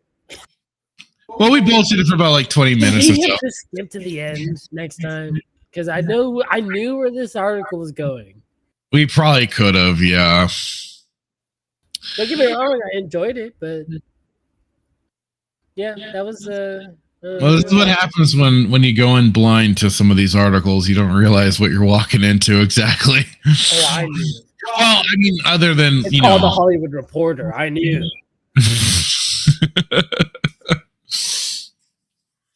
In other words, Rick Porter belongs hanging from somewhere up high because of his excellent writing skill, of course. Of course. What is certainly it basically what it boiled down to was it was just basically a fucking clickbait headline to draw you in. Get you going, well, what could this actually be about? And it, just like it is, it's some very light criticism at the end, very light, and mostly just jacking off the mouse, jacking off current year Star Wars. And you know, that's the thing. It mainly paid attention to the numbers. You know, the numbers. Even though the numbers don't tell any real story. The numbers don't tell you the reality of it, except for the hateful fans that come in and spread their racism and misogyny, which I love, and I support 100%. They're doing a good job. Those racism and misogyny guys, they are excellent. I wish they keep going. But anyways, it doesn't. It just goes over the numbers. It just is numbers. It made $1 billion. It made 100 billion, and that made it good. I mean, literally, he's not wrong. No, I don't disagree. I mean, if that's the basis of success, then I don't know what is. But again, like, there's no like, what you can say you made, 12 million or $1 billion. You can say whatever you want to say, but where's the facts? Like, give me the papers, because at the end of the day, I don't know, man. Like, people say that all the time. Oh, they'll quote box office, but like, okay, well, they can prove like this was ticket sales. But if you say like it brought in $12 million in merchandise sales, it's like, okay, well, what does it span across and over what time and what merchandise? And then compare it like to like the old Star Wars, and the how much they sold. And then just for inflation and all that. Well, here's the thing: are they saying like anybody who buys something from Kenner counts as merchandise? Like, if I buy a Palpatine action figure from Kenner, are they going and I spend $29 on it? Are they going to count that as a sale toward? Do you know what I mean? Like, can they going to use that sale towards the merchandise as a whole? Or I don't know. I just and it's like a sale is made and then returned. Do they count that? Probably not. You know how many people are probably returned? I don't. Yeah, that's a good question. Numbers are easily manipulated. For sure. Oh, absolutely. So it's all subjective, and there's no objectivity to it. Mr. Objectivity. Oh. Come on, Fractured. Give us the objective standpoint on this. What do I have to say other than what I've already been saying? And I agree with you. See, that's how we know we're on the right side. Objective Fractured's here.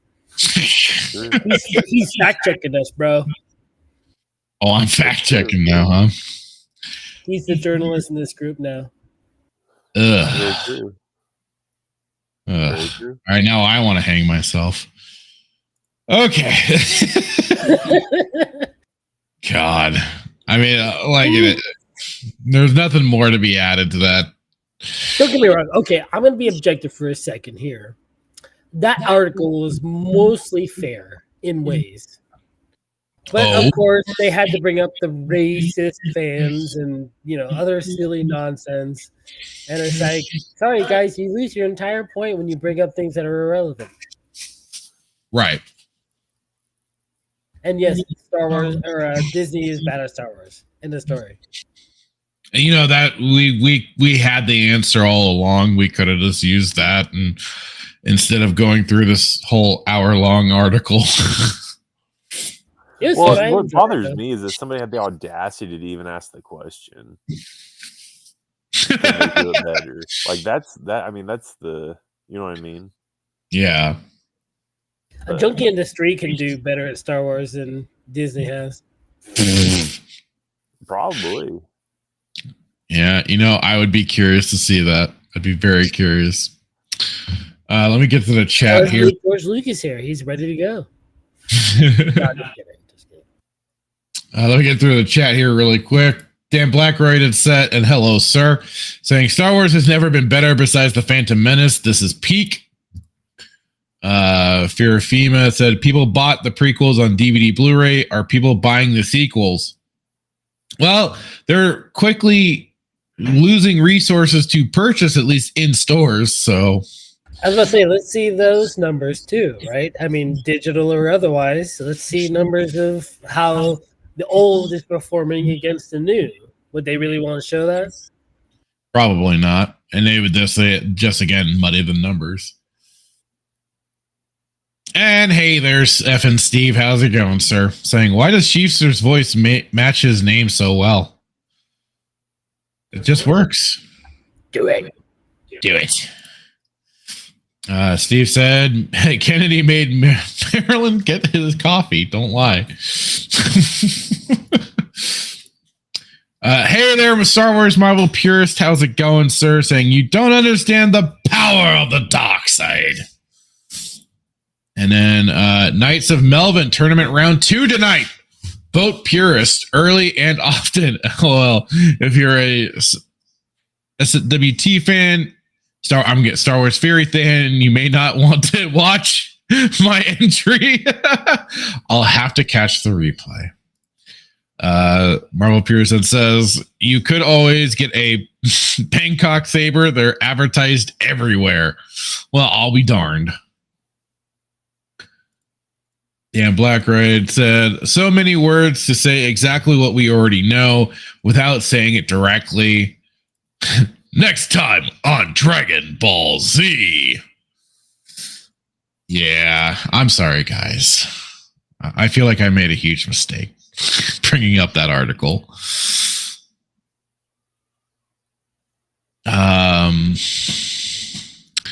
Let's see here. We got some other stuff to go over. Oh no, I lost my... Oh, did I lose that article I had saved? No! Oh, crud monkeys. I think I closed the original. Shit. Alright, well...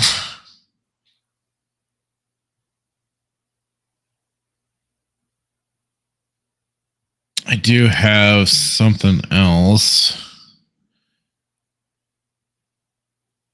to jump on into as well. Let's see.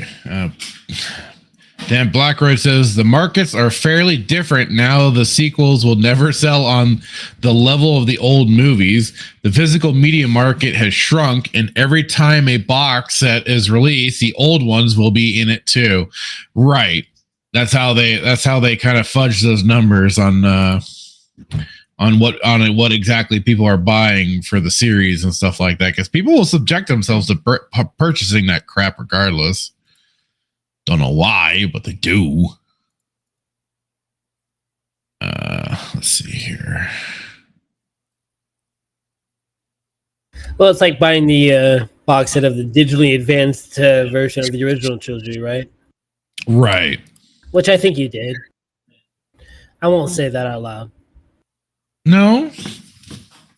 The thing I have is the DVD of the first, I think, release of the special edition from back in the day. Well, bad enough. Wow. Hey, if I could have had... I'm sorry, it's not the original VHS copy. You're just pretending. Take off that Kyle face right now, buddy. Oh.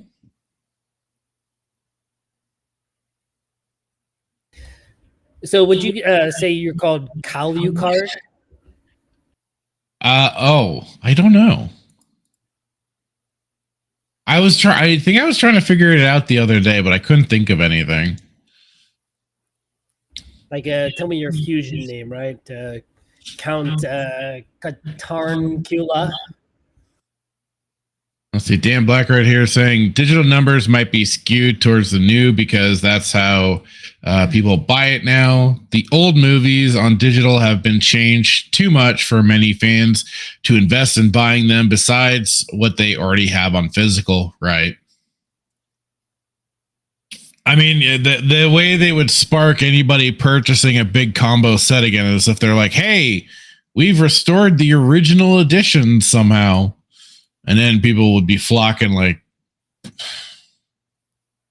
I don't know. I completely lost my train of thought on that one. Flies on poo-poo. There we go.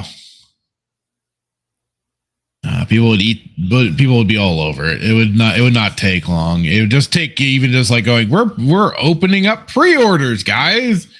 Get ready. And the people would buy it.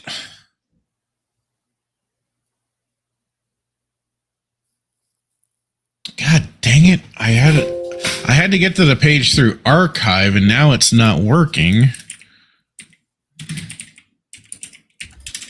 Well, Fractured's having some trouble. Hitman, how are you feeling? Feeling like we need to get to the next article because that article sucked. Right? I don't think it's going to get better, though, right? It's probably going to get worse. Knowing Fractured, he has something up just like Star Wars. What do you have up your sleeve? I feel like you're going to just get something that's even worse. I mean, look at Count Kalyukard here. He just wants to deal damage to us. All right, here comes the next thing. Oh, boy. All right, so as we know, Ubisoft has been going through some troubles. Outlaws has not been their saving grace. 10 out of 10. And they're mired in controversy with Ass Creed Shadows, and they're racist. Exactly. Their stonks have been crashing like the planes into the buildings. Hammond's Bush. Show us Hammond's Bush.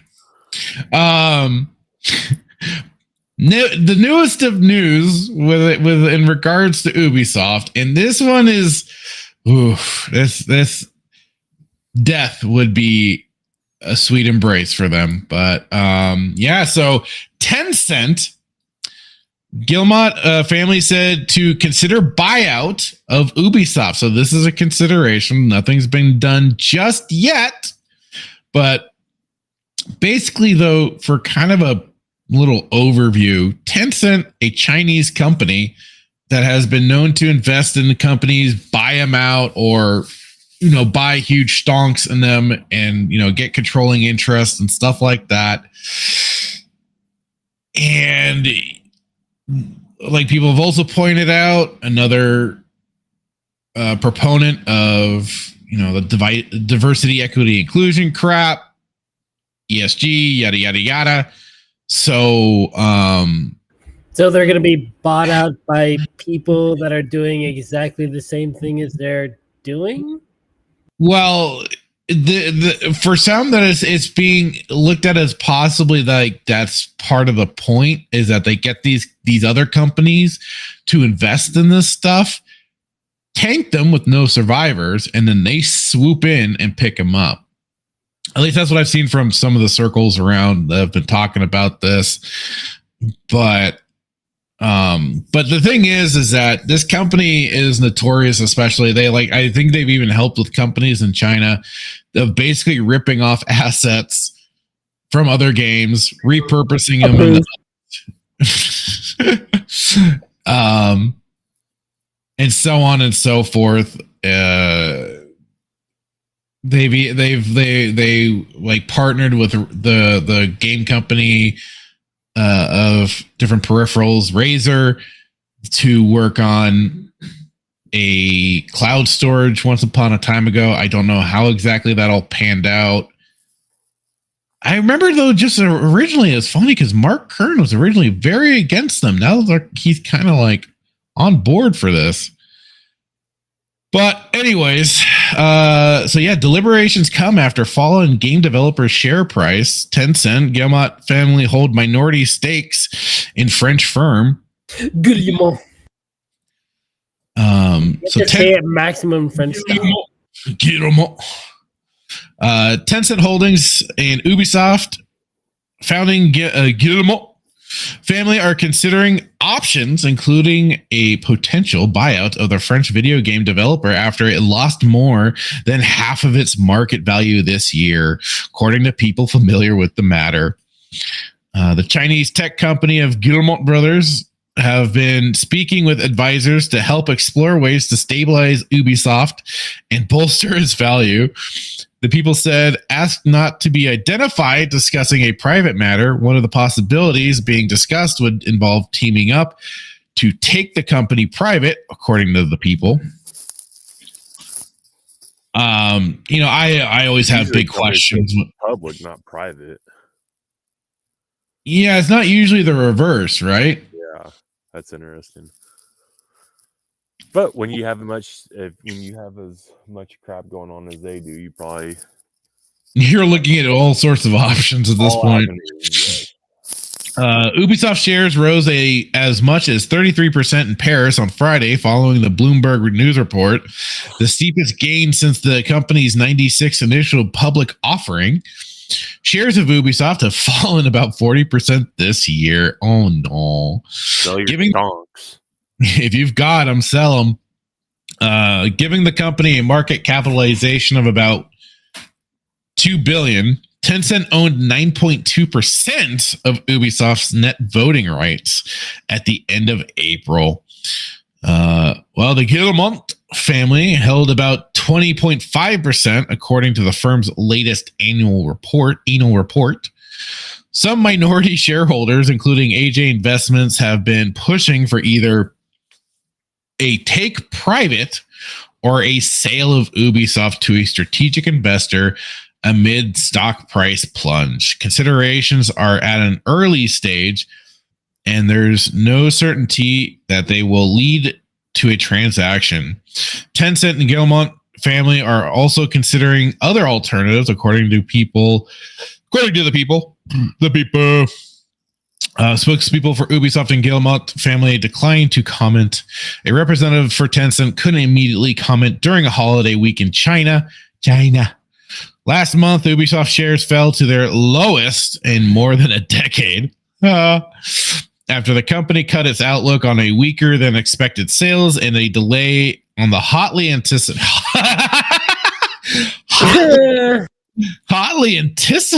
I don't know about that one there, guys. Of Assassin's Creed Shadows title, the video game firm has over the past couple of years struggled to recover from a pandemic era production crunch that resulted in delays in the release of new games and canceled titles. Several private equity firms, including Blackstone Inc. and gotta be careful with this one, KKR and Co. were studying just one more bids for Ubisoft in 2022 amid a flurry of large deals in the video game industry, Bloomberg News reported at the time. Later that year, the founding family partnered with Tencent, which bought 49.9%. Oh my God. The Guillemot brothers holding company in addition to the direct stake held in Ubisoft. The deal was seen by analysts as a way of keeping suitors at bay, allowing the brothers to remain in control of the Ubisoft's governance, with Tencent's stake capped below 10% with no operational veto rights. Under the deal, Tencent also couldn't sell its shares in Ubisoft for 5 years, after which the Guillemot family has the right of first refusal. The pact still allows the brothers to talk and work with whoever they want. Ubisoft chairman and chief executive officer Yves Guillemot said in an interview last year. Apparently, updates with shares in third paragraph. Okay, so that's what we already read through. It's not looking good for Ubisoft. I gotta say that. I was about to say, and apparently, according to Wikipedia, Tencent already owns 9.99% of Ubisoft as of March 2018. So they already have a stake in it. Right, and that's what was going on here. Ubisoft still owns the majority, whatever you call it, holding. Well, they have 51%.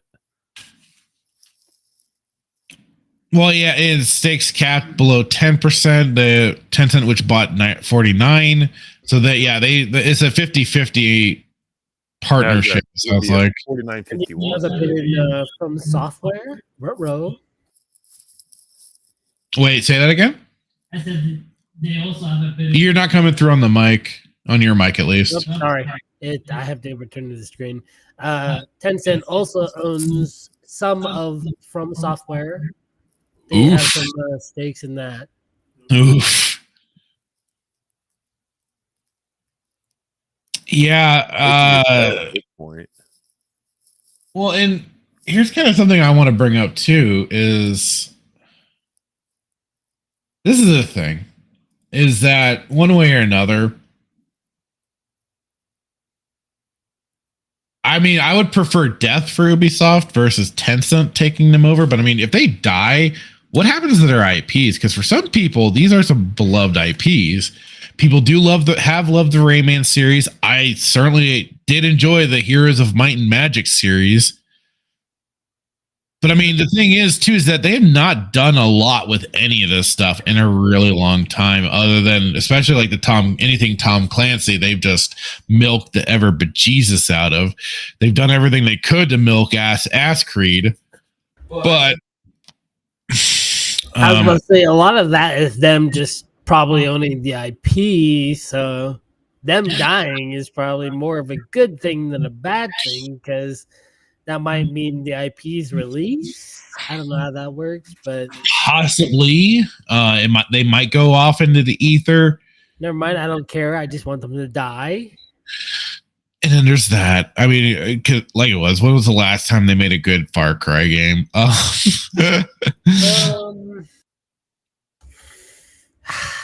That's kind of difficult. I like several of them, even though I wouldn't vote them like great games. But 4 was decent, and what was that? The tribal one that was fun just for the sake that it was Far Cry Primal. Yeah, it was fun because it was kind of different and had the different gameplay loop. But yeah, overall, would most of us miss these things? No. Well, and they were the ones behind the development of the South Park RPGs, the Fractured But Whole and Stick of Truth. Although I guess they're also developed by Obsidian for Stick of Truth, which explains a lot. But in Fractured But Whole, I enjoyed for the gameplay and stuff. I thought it was kind of fun. But hey now, don't silence him, man. He was saying something. Sorry, go ahead. Oh, I was just saying all those Splinter Cell games are fantastic. There you go. He's wrong because Metal Gear is superior, but okay. I mean, not really. Metal Gear trash compared to. And I'm wrong because actually the Thief games were far superior in stealth mechanics than any of those. But... Let's not get down that autistic rabbit hole. Now, see, you bring me on, and we're gonna spend 20 hours discussing stupid shit. I swear to you.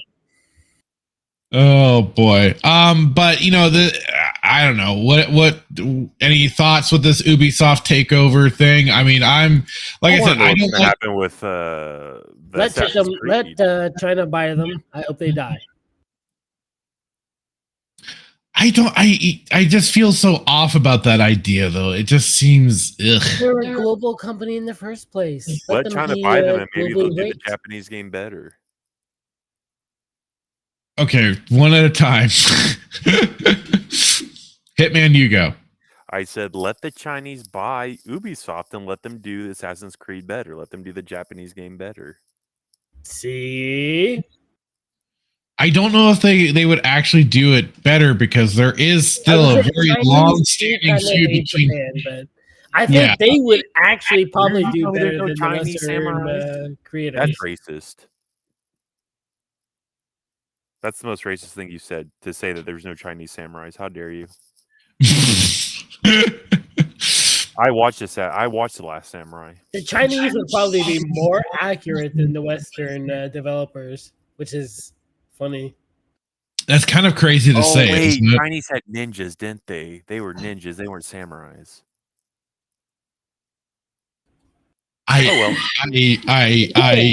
That's true. Yeah.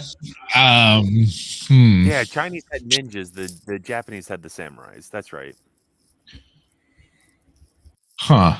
I learned that in Dynasty Warriors. It's true. In Dynasty Warriors, what? Yeah, the Chinese had ninjas. The Chinese throwing stars. See, Chinese ninjas.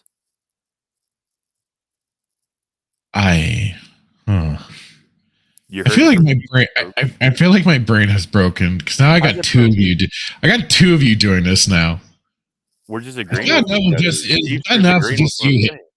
It's bad enough with just you, Hitman. I got both of you doing this shit. I just told you. I don't know why you're having a problem being wrong. Chinese throwing star. What do ninjas use? It's Throwing historical stars. fact. Duh. Chinese throwing star. They're ninjas. When was the last time you saw a Japanese Chinese throwing star? Don't worry, I'll wait. Because they don't waiting. You think I'm wrong? I'm right. Go on Wikipedia. Look it up. Look it up. Do it right now. Yeah, you said a Japanese throwing star. You saying that doesn't exist? No, Chinese throwing star. Okay. I put in Chinese throwing star and I got a bunch of shit. What the fuck? See, because the Chinese use them. Ancient Chinese traditional martial arts. Didn't you watch was the Karate Kid? Don't you read the Baki manga?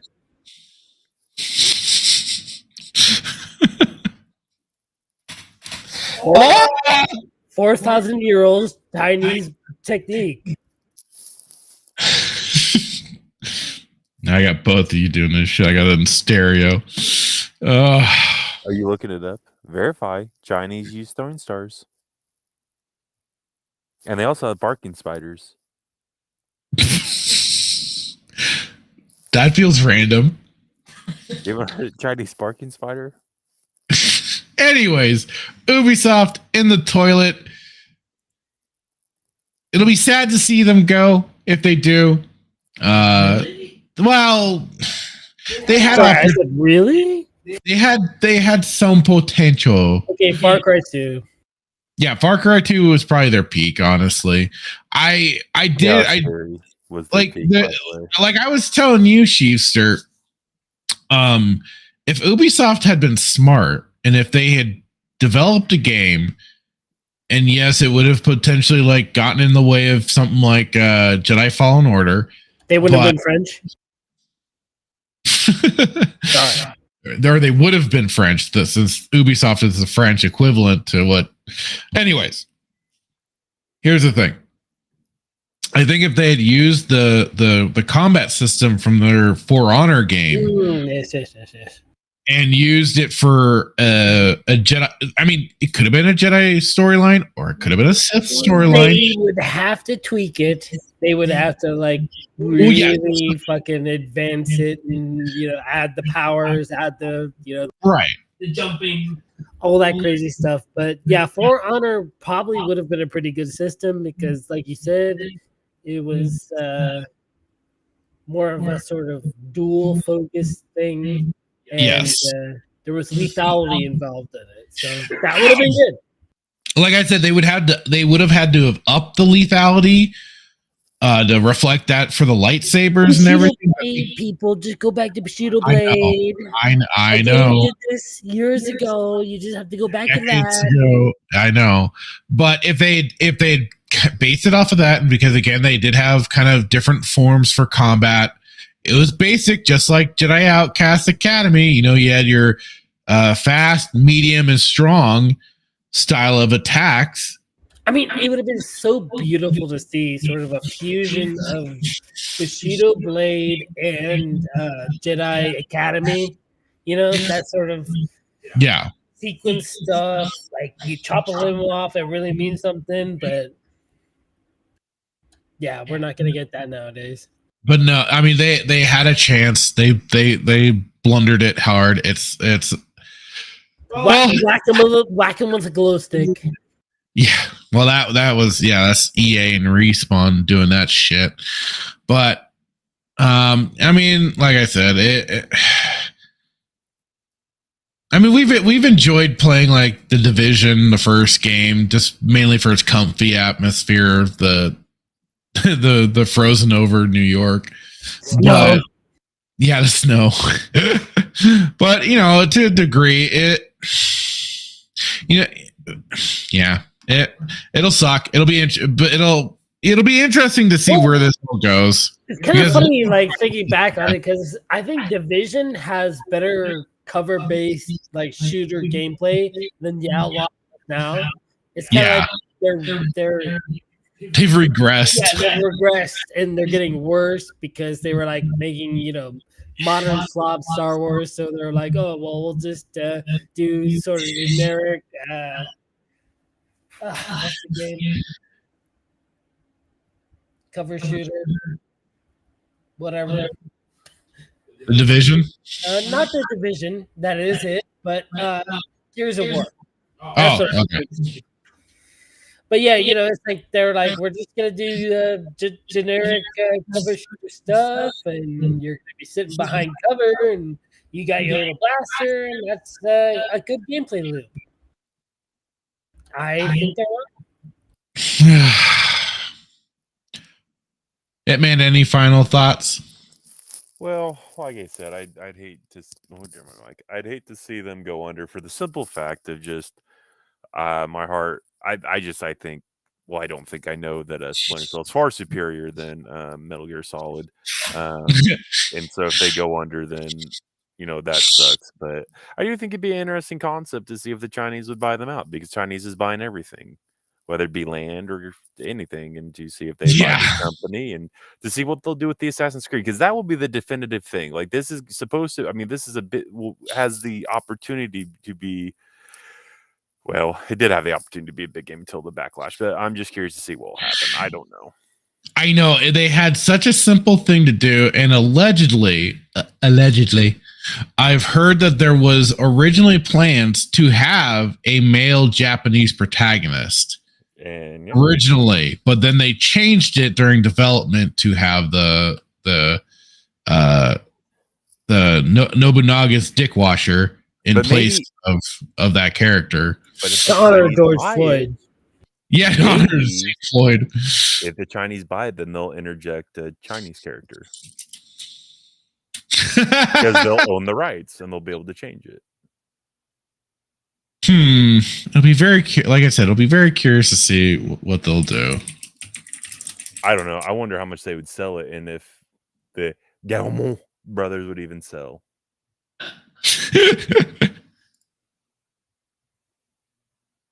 Because they would still hold 51%, right?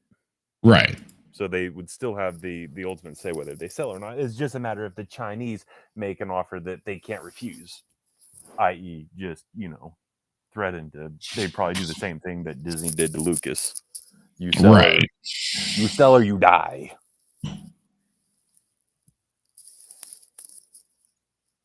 Be sad, man. You'd be another company that goes under because lack of just intelligence or just bad managing.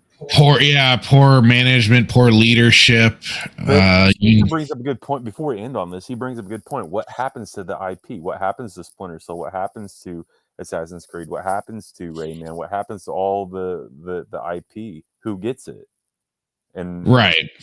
I mean, is it the same thing like Star Wars? Like, once they sell, like, they now have exclusive rights, so they can do whatever they want with it, or does it? Does it go into the ether? Like, what happens with it? Because if they sell the company, they can't just choose what they sell, right? Because it wouldn't make sense for the Chinese just to buy the company and not the IP. If you're buying the name. I mean, they could just basically do what Disney Lucasfilm has done and just, loan out the property to different companies now. Let them do what they want. So lazy, though. That's so lazy. I don't disagree, but if they wanted to like maximize things, that would possibly be it. Just loan out some of the properties to see what people will do with it. If it makes money, great. They might get to continue to make the games of that property. But all right, let's do this. Let's go around the table and say if we think that they'll go under and be bought, or if we think they'll hold on for as long as they can. Chiefster, go. You mean to say whether Ubisoft will go under and be bought out, or yep? Will they go under and be bought by somebody, i.e., the Chinese, or will they hold on for dear life as long as they can? I kind of have a feeling they're gonna hold out for dear life just because that's just kind of what they want to do. But I hope they go under and get bought out. Fair enough. Fractured. I mean, my hope is that they just completely collapse and die if they're going to go any route whatsoever. Because really, that's cold-hearted, brother. Well, that's what I said. Basically, that's cold-hearted. Because it's just called. I'd rather. You don't believe in rebranding. That's what Disney did with Lucas. They just where's objective Fractured here? Come on, give the objective thing. Listen, I'm telling you what I would prefer. So I'd prefer them to crash, burn, go away, and just be done with it. Let people create new IPs, yada yada yada. Otherwise, though, he's darker than me. That's saying something because Schiefster is. I was optimistic with my appraisal, which is rare for him, by the way. And you just came in with the killing blow. That's harsh. You should be ashamed. I was going full vampire here. He's scary. Maybe I should go to my cult leader look. Hang on. Good night. You're scarier as is. I think that this is Machiavellian Kyle right here. He basically said that he wishes that the company goes bankrupt, everybody loses their job, and Ubisoft burns to the ground, physically and metaphorically. That's literally what he said. He was like, "I hope babies die. I hope everyone suffers." But what do I think will happen? I do think Tencent will probably buy them out for 10 cents. And then they'll just probably they'll sit on the properties, or they're gonna like repurpose them and like rebrand them the games for like a Chinese audience, and maybe they'll release some new stuff, or that, like I said a few moments ago, they'll lend out the properties to other people. Otherwise, it'll probably still mean the IPs die one way or another. But yeah, I see Tencent just completely. I could see them just purchasing them out. Do not look for hope in Fractured objectives analysis. There is no hope here. What do you think people have to deal with? I mean, that's terrible. And I agree, and I want to see that too. That's very funny. I have a theory, since yeah, go. Star Wars Theory's done his thing. We can do our thing. I think Tencent will buy them out. They will intentionally make fun of. They will make games that offend the Chinese to goad the Chinese into buying them and make more money than what they made off of Ubisoft.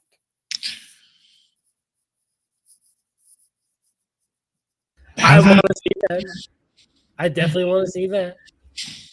They will make bad games to insult the Chinese to goad them into buying.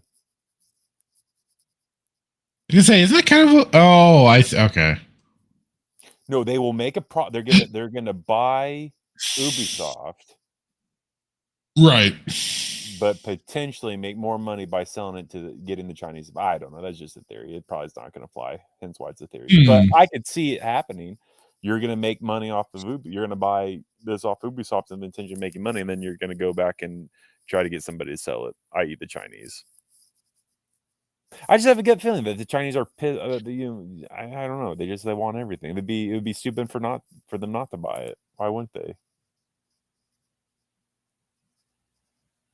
I mean, yeah, if they want to kind of just dominate the gaming market like they've dominated so many other markets, why that's not? What I think. The objectivity in me,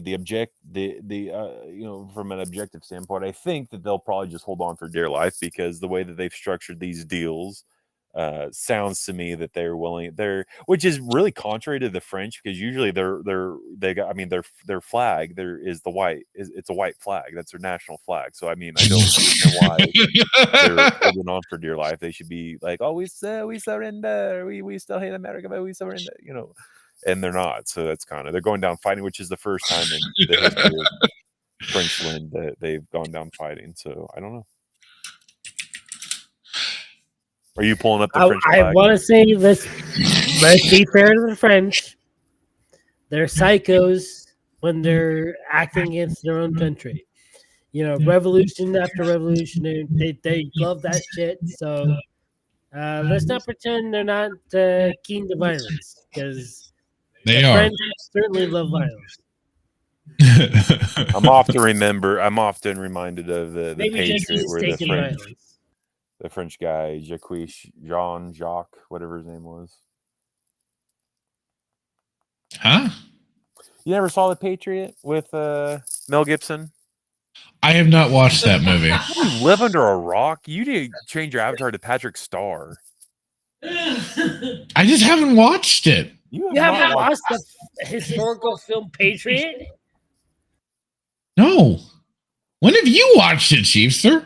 I haven't watched it, but it's about you. It was Mel Gibson. This is plastic awesome. Chiefster, by the way, acting like he has seen something in order to besmirch somebody's name, and then he reveals that he's not seen it. It's on my list. Okay, God. You've got a lot of stuff on. You've got Heat. You have two. Let's talk about the French Revolution first of all.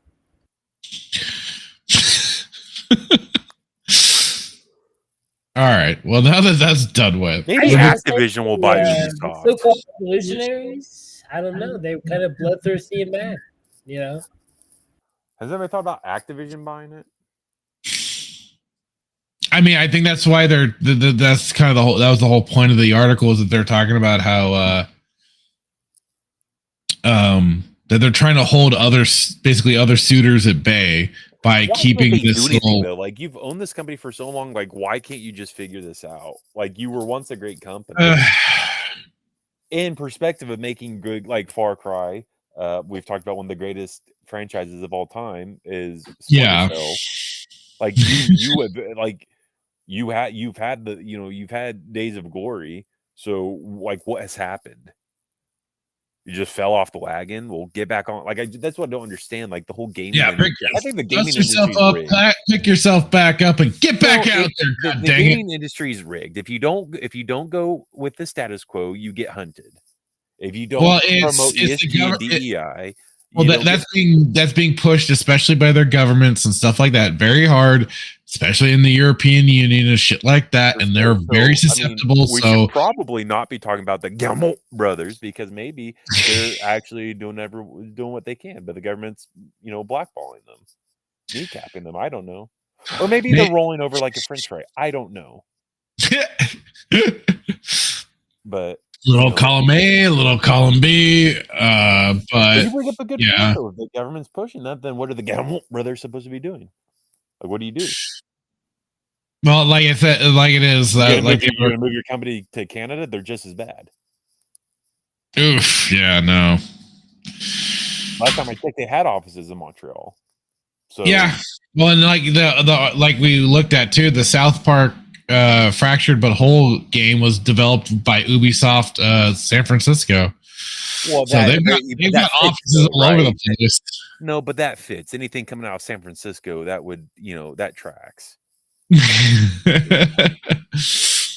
that game wasn't bad. It was just the story was kind of weak. Gameplay was fun though. Why can't we have companies going out of business like Sweet Baby Inc?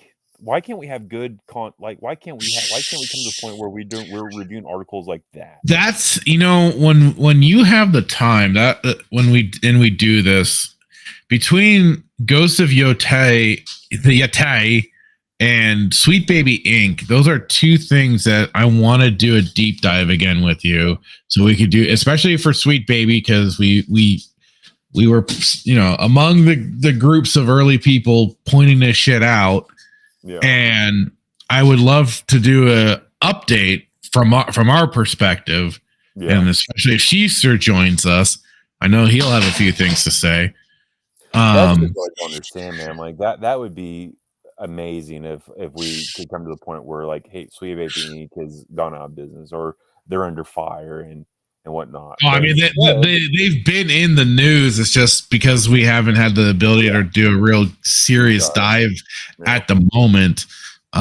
it's been tough to touch on it. So like I said, I want to definitely take the time to go through a lot of different shit, because I wish we had that. It's been interesting watching for sure.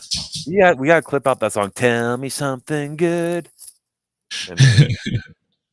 Let me get to the chat here really quick. So Dan Blackbird said the rooster has sex with both the chicken and the hen. Huh. And then had said it's all Japanese. It was invented by the turtles. The Ninja Turtles invented it all. Brandon Trent, hello, how's it going? Saying, hey guys, I'm late, but hope you're doing well. We are. Hope you are too, sir.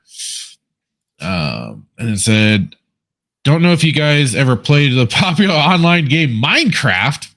May have perused it. But have you checked out the Minecraft movie trailer? I saw it. It looks like shit. And I can't stand Jack Black. Don't you start now. Brandon Trent then said Minecraft movie trailer has a lot more dislikes compared to other live action adaptations. Borderlands, Uncharted with Tom. I forgot about that one. Uncharted with Tom Holland. I completely forgot they did that. Sonic the Hedgehog or Pixels. So when you say Sonic the Hedgehog, do you mean when the first trailer they released with that horrendous looking version of Sonic? Oh, that was bad. Dan Blackroyd said historical documentary, The Patriot. Well, and also Stargate SG-1 is a documentary. It's been confirmed. Have you followed? There's this account on Twitter or X that calls itself Jack O'Neill, and he's been going around to other high-profile accounts and whatnot, and has been getting them to confirm or not. Do you see Stargate SG-1 as or do you know that Stargate SG-1 is a documentary? It's been pretty entertaining, and some people have, naturally we're all kind of playing along with it. Brandon Trent says, aside from other news, don't know if you're familiar with Zack Snyder's fan base, but they have a ridiculous idea to resurrect Snyderverse, Justice League 2 and 3, even though WB has no plans to continue. That is news to me. I haven't heard that one. I just know, yeah, the Zack Snyder fan base, they are quite the spirited bunch. They're very dedicated, very passionate, and a little bit crazy. But no, I didn't know that, and yeah, I mean, yeah, you guys, you got your what was it? You got Zack Snyder's Justice League. Take the W's for yourselves where you can, and I think you just kind of have to move on. It's done, and they've now WB has now put their faith into a different spaz. And speaking of that, and I was going to go into the toxic fan base article from Variety, but that one's a little bit longer. And since Hitman, you got an out at 7. I did find this, at least we'll go over this one last article that I did find, and I did put in the Discord, and it's a little bit shorter. But this I thought was rather silly. James Gunn's Superman and DCU are being compared more to Star Wars than Marvel Cinematic Universe in its overall structure. Now, when they say this, I can't stand Gunn. The only thing that I liked of his was the first Guardians of the Galaxy movie. I liked parts of 2. We've done nothing for DC since it's been like I mean, I guess in this instance, it's been like Star Wars, Disney Star Wars, and that they've been making all these announcements for different stuff they're doing, and nothing has come of it yet. So the Blue Beetle was atrocious. You let George Lopez, say his racial. And that was. I'm pretty sure that was still remnants from Zack Snyder stuff. They just said, "Oh, we're including it," but have they followed up with that since then? Oh, no. And then the Flash was terrible. Like at this point in time, he's all talk, and I was really hopeful with all the announcements that he made, like the State of the Union, but nothing has come to fruition. Like Blue Beetle had such potential to be great. And in my opinion, it was just trash. Flash, I talked about on the show. I was mad that you had Ezra Miller. Like everybody deserves a second chance. I get this, but taking what happened in Hawaii away, like putting that on the table aside, he's a terrible actor, in my opinion. And he should never have been casted as Flash. He is so contradictory to the comic book character Barry Allen. But right. And then the thing in Hawaii, you basically let him continue to make a movie, and you shouldn't have done it. And then you decide to make camp. Like, it's just, there's no, and I know he came in, he was there with the Flash. Like, the decision I think the decision to keep Ezra was made before Gunn was enrolled, but he could have countermanded it. He'd be like, you know what, like, I get that you were picked for it, you said we were gonna do this, but I'm in charge now, and I'm not gonna do it. This is now my show, and I'm not gonna do it. He could have done that. He didn't do it. He rolled over. Basically. In my opinion, I could be wrong. Anyways, continue. And hey there, meteor advocate Timon. How's it going, sir? Hope you're doing well. Okay, yeah. So Superman isn't out for another year, but one thing is perfectly clear already. James Gunn will attempt to not make the same mistakes and stylistic choices as his predecessor, Zack Snyder. The word going around is Gunn's movie is going to be the opposite of the DCEU. That also reportedly means Gunn's DCU is going to be more lived in than the Snyderverse, and not in the way you might think. Or so says an inside source. God dang it. I hate these. Scooper Daniel Rickman recently shared a bevy of DCU and Superman details, including how everything links together in the inchoate filmverse. According to Comic Book Movie, Rickman described the film as set in a world very different from ours and far removed from the DCEU. Heroes have been around for ages, and we'll see how it affected this world's history and has shaped the DCU. Yes, that sounds a bit like the MCU, doesn't it? However, that's apparently not the structure Gunn may be going for, as he may have different Disney property in mind. The DCU will feature various projects set across different timelines, not just present day. So more in line with the approach of Star Wars and Marvel, Richmond said. This is to say the upcoming DCU might be steeped in its history and lore in a non-linear way from the beginning that's similar to how George Lucas unfurled his trilogies from the 1970s onward. In other words, Superman sets things up like A New Hope, and Gunn's answer to The Phantom Menace will come out later down the line. That only worked for Lucas. Let's be honest, guys. Come on, you can't recreate that sort of magic that Lucas has tapped into. Superman stars David Corenswet. Yeah. In the title role, Rachel Brosnahan as Lois Lane, and Nicholas Hoult as Lex Luthor. It's currently set for a July 2025 release, but will be preceded by the Creature Commandos animated series, and followed by Supergirl Woman of Tomorrow, starring Millie Alcock. Daniel Rickman also says Superman is a complete shift to hardcore sci-fi and fantasy, the exact opposite of Man of Steel. Yeah, so that is allegedly their further ideas and plans for James Gunn's Superman and whatnot. Are you feeling them George Lucas Star Wars vibes? No. No, and you bring up a good point. It's like you can't recreate it. It's like it's like often replicated, never duplicated. Right. You'll never do it. Stop.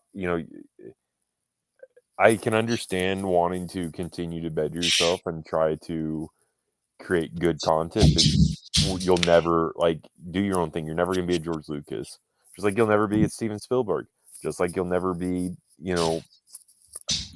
any other, Quentin Tarantino. Like I'm not a fan of him, but I'm just saying, like, be your own person. I know, yeah. But this whole, they're so. It's like they hate him because they can't be him. Well, so stop trying to be him. Right. Just do your own thing. Yeah. And this whole Snyderverse, like, here's the thing, like, people, and I used to be a Snyder guy. Like, I like Snyder because I think he tried to do something different. And then watching those movies, I mean, yeah, they were long, they were drawn out. Did I have issues with them? Absolutely. One of my biggest issues was they butchered Darkseid, no different than Marvel butchered Thanos. Thanos was never a pacifist. Where was Lady Love or Lady Death? Lady Death. Right? Where was Wolverine? Where was the love triangle? Wolverine, Deadpool, yeah. And Marvel purists he knows more about it, and you probably know more about it too. But that's the point. I had my issues with it, but then Gunn wants to come in and. Did the Snyderverse have a cult following? Absolutely. But yeah. Like I said, very, very passionate. Oh, sure. But then you come in and then you just you decide that we're not, Henry Cavill's going to be out of a job because he was under Snyderverse, and Gal Gadot. Gal Gadot's out of job. So it's like, okay, well, did you get rid of them because they were just bad actors, or are you getting rid of them because you just hate Snyder and you want anything to do with it? You want to do your own thing, I just stop with the comparison, man. And I don't know, man. I'm a staunch DC guy. Like if it's not in the comics and if it doesn't replicate the comics, then I don't like it, right? And it's hard because you'll never get that. You'll never get a comic book that is identical to a movie, or you'll never get a movie that's identical to a comic book, right? But you can get the character close. Well, that's especially why I wanted to especially throw this article your way, because of you being a DC guy, and just get your thoughts on it. His Superman thing, and I call it the Superman thing. Isn't it like it's supposed to be a younger Superman? Because the guy that's I've heard different things that I've seen does not fit the bill. Well, it's like he's supposed to be already an established Superman. Right. So it's like that in itself is like, I don't know about it. But this whole world of heroes and stuff like that is already very established. I've said this time and time again, and I'll keep saying it, is that, until they get it right, WB and people in charge of the DC cinematic universe, they have no patience. No. And that was what was initially the winning formula for Marvel. Also have to understand this, though. Like, yes, they have no patience, but nor do the fans, because we, as the fans, the DC fans, haven't had a good freaking movie since Christopher Nolan's Batman. That may be a subjective comment, but look at the box office, the ticket. I mean, outside the Dark Knight Rises, we just said, for talking about Star Wars and Marvel, Disney Star Wars, it doesn't, counting that box office buyout does not equate to anything of quality. So I'm just being fair here. I'm being objective fractured here for the first time ever. No, I mean, I get it, man, but like those two movies were very, very popular. I mean, so yeah, but we haven't had a good movie since then. Well, and I understand wanting to see like certain superheroes come to life on screen and everything like that. But if you want it done right, if you're clamoring for something good, you have to use that bit of patience that you would use for like big storylines as they're being developed, and you're reading along, waiting monthly or whatever you have to wait for each new book to drop. And apply that to movies as well, because it's going to take some time to develop some of this stuff. And if you want it done right, they have to exhibit some of that patience and actually build to something instead of just slapping something together and blowing their whole wad with the second movie in hopes that now we can do our Avengers tier movie. Well, another thing to bring up your point, do what you're really good at. Consistently, DC has never been good at movies. They haven't. Right. Their bread and butter is TV shows. TV shows are animated. Yes, animated, right? I mean, that's where they thrive. Animated. I don't think there should be any shame in that. Like, get some good. They're not good. Unless you have a independent person, like, and I don't know if independent's the right term, but like, unless you have like a Tim Burton or a Christopher Nolan, or it is sad to say, I can only say those two, because outside those two people, I mean, we haven't had good DC movies. No, in my opinion, like, and so stick with what you're good at. But like, to be fair, like, yes, they want to be patient, but also. But they don't. They don't want to be. They keep rushing. But the fans, and I'm not going to speak for all the fans, but I'm sure the fans are like, it's been how many years since we've had a good DC movie? Give us something, give us something to chew on, because we had nothing burger with Blue Beetle, nothing burger with the Flash. The Snyderverse sucked. Now, right? I mean, looking at it like, right. I mean, the story was. Yeah, it gave somewhat of depth into characters, but not near what it should, But again, it's like the Marvel. Like, when was the last good Marvel movie you saw? It rhymes with Phase 1. I mean, personally, I have not been too big on any of the Marvel movies. In my subjective opinion, for me, what I did like the two Guardians of the Galaxy movies. I haven't seen the third one, so I can't speak to that. But I like the first two. I haven't liked anything else. Right. But I've had nothing but severe problems, especially when it came to the Spider-Man flick. So we live in this, and it's no different than gaming, man. We live in this culture of like, just pump it out, don't worry about it. They'll buy it up regardless, because we have them on their heels, right? They're gonna buy it, right? Right. In my opinion, the last good Marvel, the line of movies that Marvel came out with was Phase 1. It was with Iron Man, Hulk, Ed Norton, is it Ed Norton? Yeah. Oh, for the Incredible Hulk movie, yeah. Iron Man, Thor, like those were good, because I think they actually told a really good story. There are some movies within Phase 2, like Iron Man 2 was okay, and Thor 2 was, wasn't as good as Thor 1 but they progressively, in my opinion, get worse. The Eternals, you only heard of the Eternals for 6 months, and then like it just that one dropped off fast, very quick.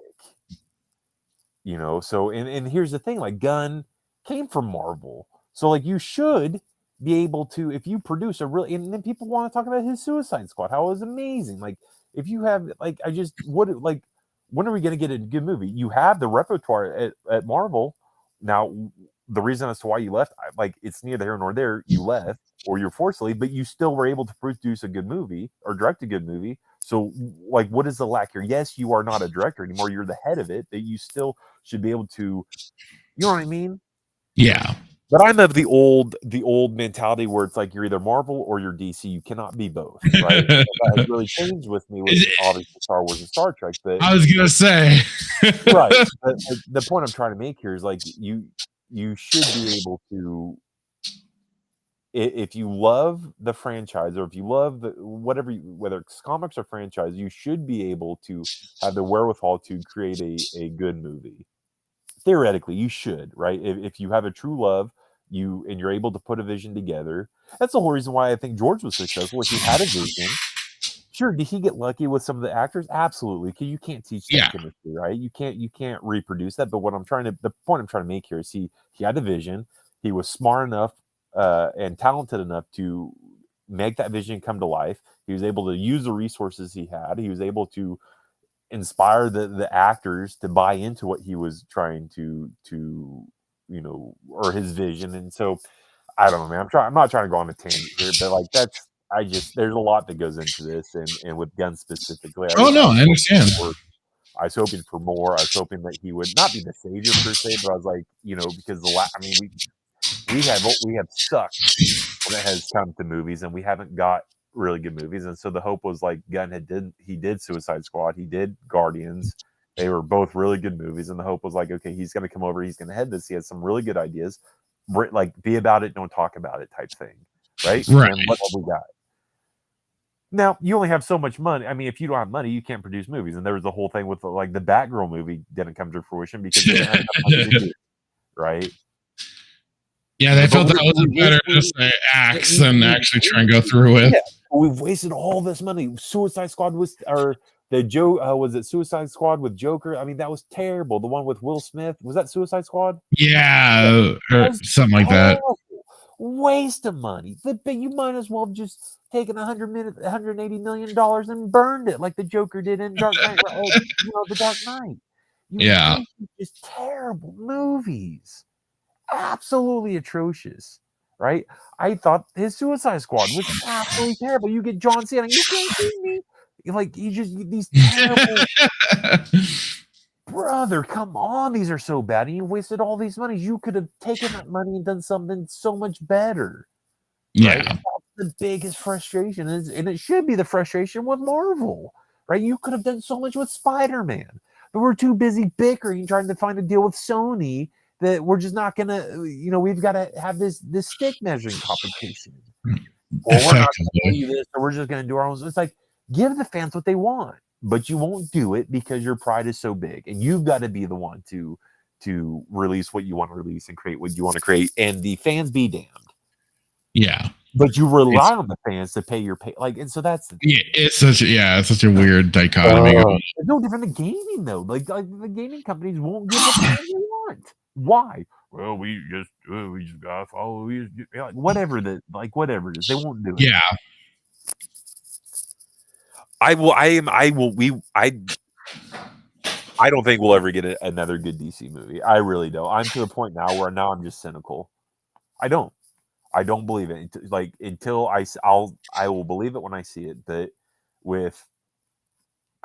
you've spent X amount of dollars on Blue Beetle, you've spent X amount of dollars on Flash. And let me tell you something, by the way, CW could have done a better job with the Flash.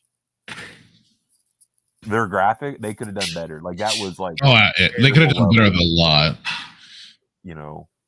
But their choice of casting, like the guy who played Lex Luthor in the Justice League, like really? That's Lex Luthor. Oh God, that was such a was it Jesse Eisenberg or something like that? Did nobody read Mark Millar's Red Sun? I'm sorry.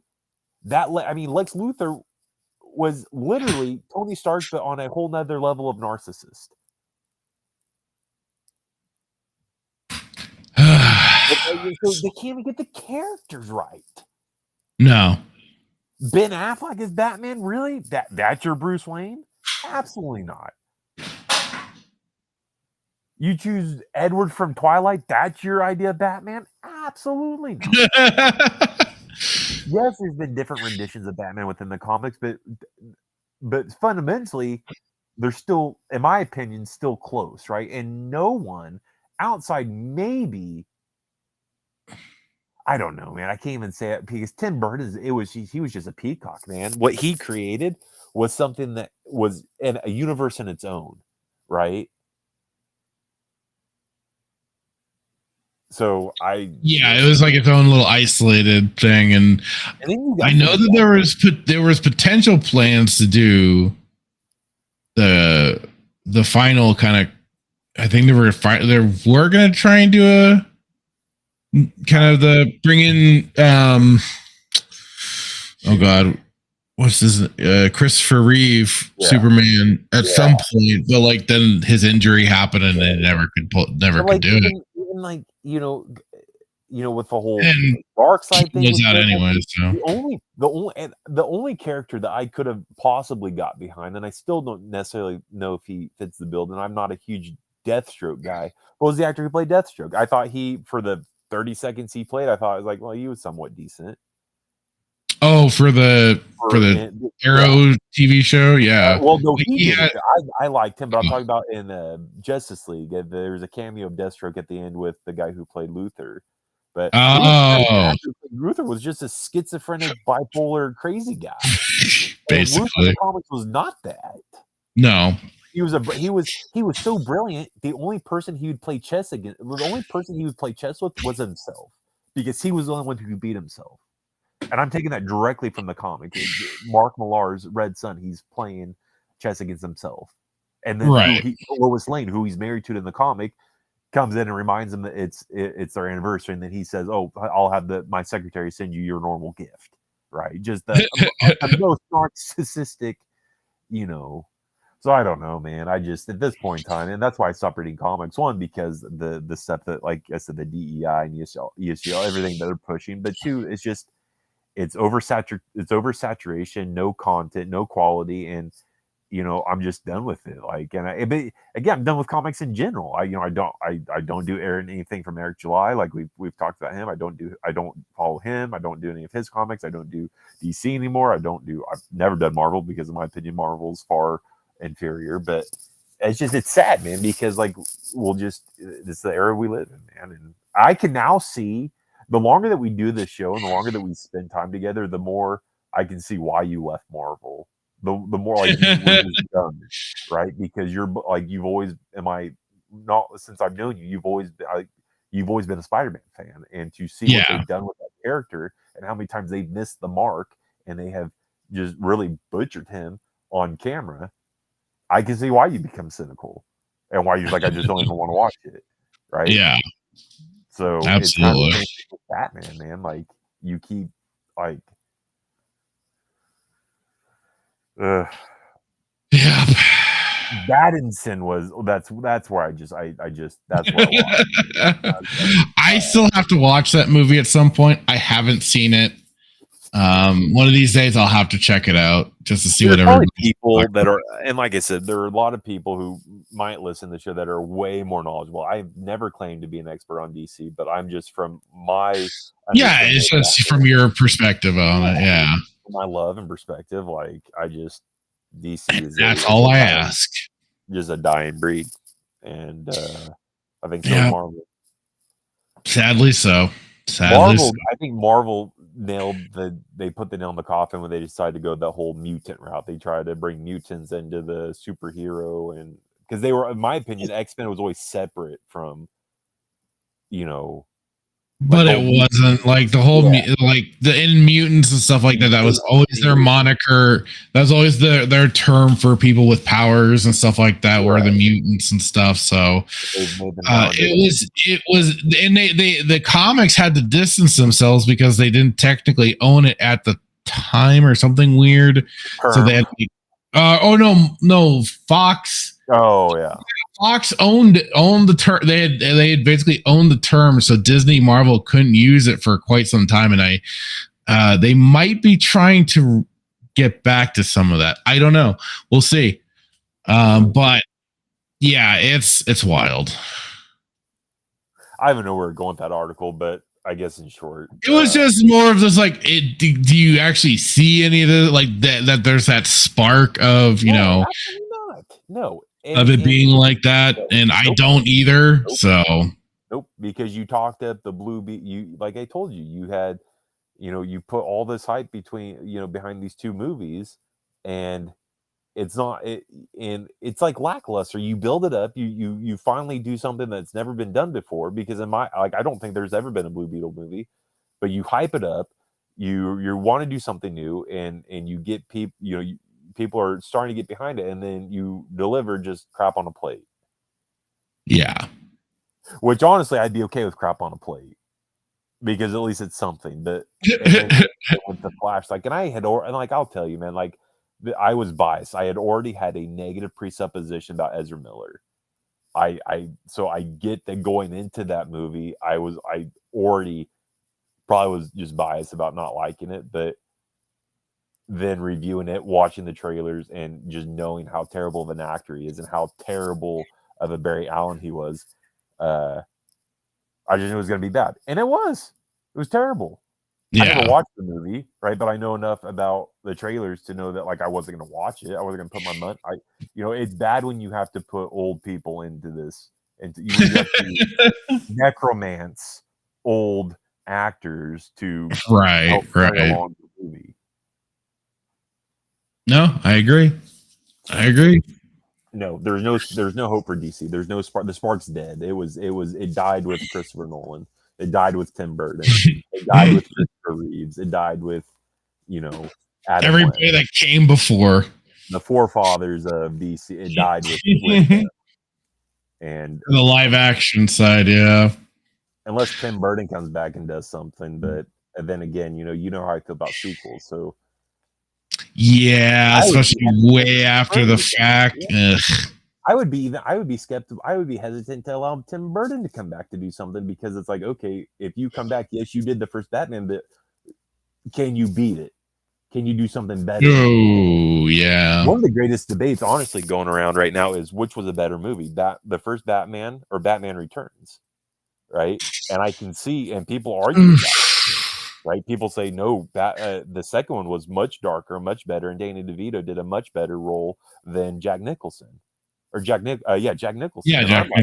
Jack Nicholson did a fantastic Joker. He was the crime boss type style Joker. Yeah, right? The crime boss version of Joker. Meth head, crackhead, Jared Leto Joker. Right?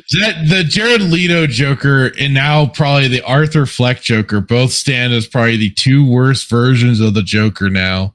Right. So I don't know if you watched. I'm sure you watched Batman Returns, but. Oh yeah, absolutely. But it's a really interesting debate, because one of the one scene from Batman Returns that I always remember is Penguin eating the dude's nose. Maybe I'll include that in next week's intro. I don't know. If, because lately I've been on this kind of like, I've been finding like most things for like, because especially like between Terminator 1 and 2, I've been now preferring Terminator 1. Not 3? Oh, shut up. You like Judgment Day?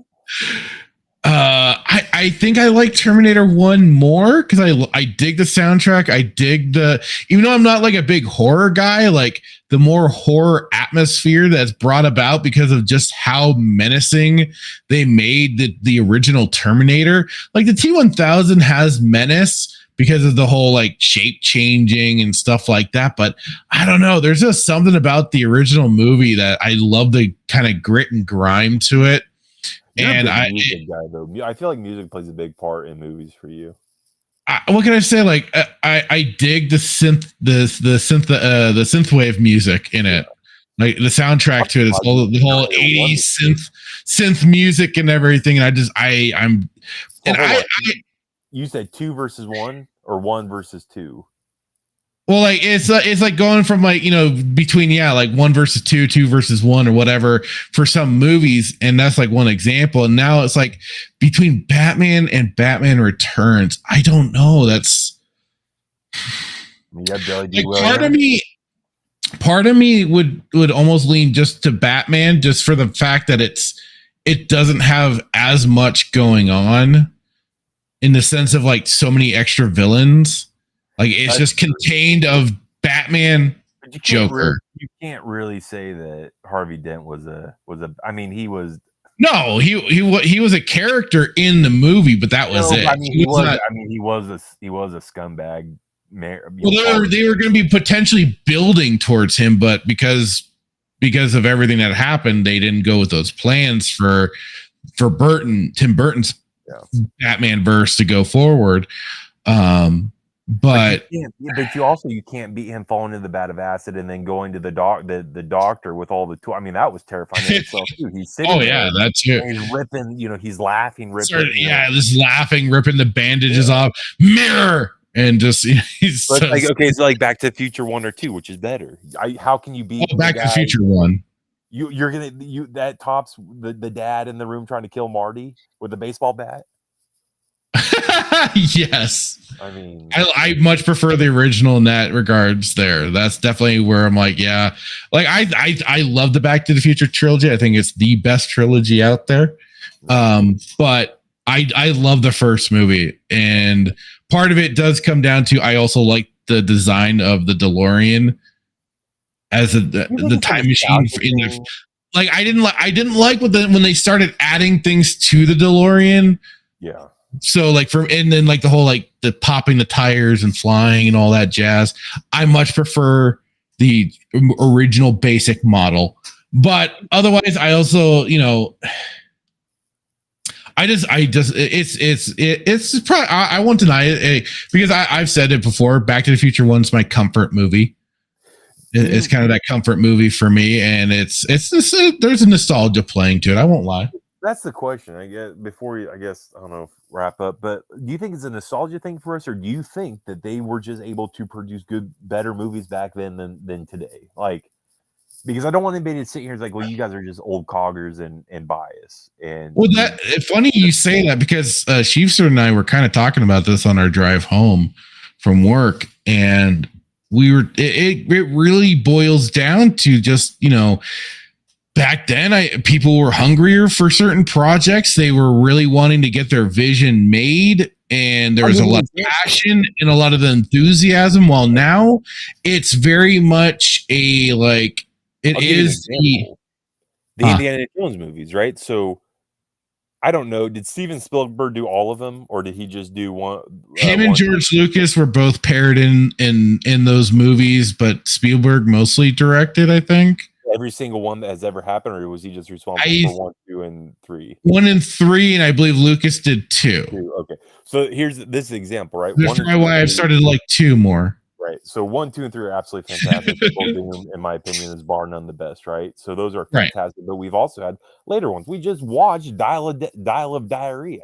Oh right? God, talk about diarrhea, Jesus. It's the same franchise, but 1, 2, and 3 were fantastic. It's fantastic, and the later ones were just trash, in my opinion. One with Shia LaBeouf and the lady, like they're just trash. So it's like, are we just old coggers and we'll say that 1, 2, and 3 are better because that was in our life?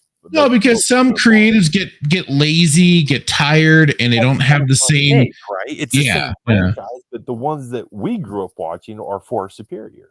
I'm telling you right now, I'm not ashamed to say this, and I don't know. I'm sure you probably know this, but people don't. I pulled a you when we watched Dial of Destiny. I fell asleep.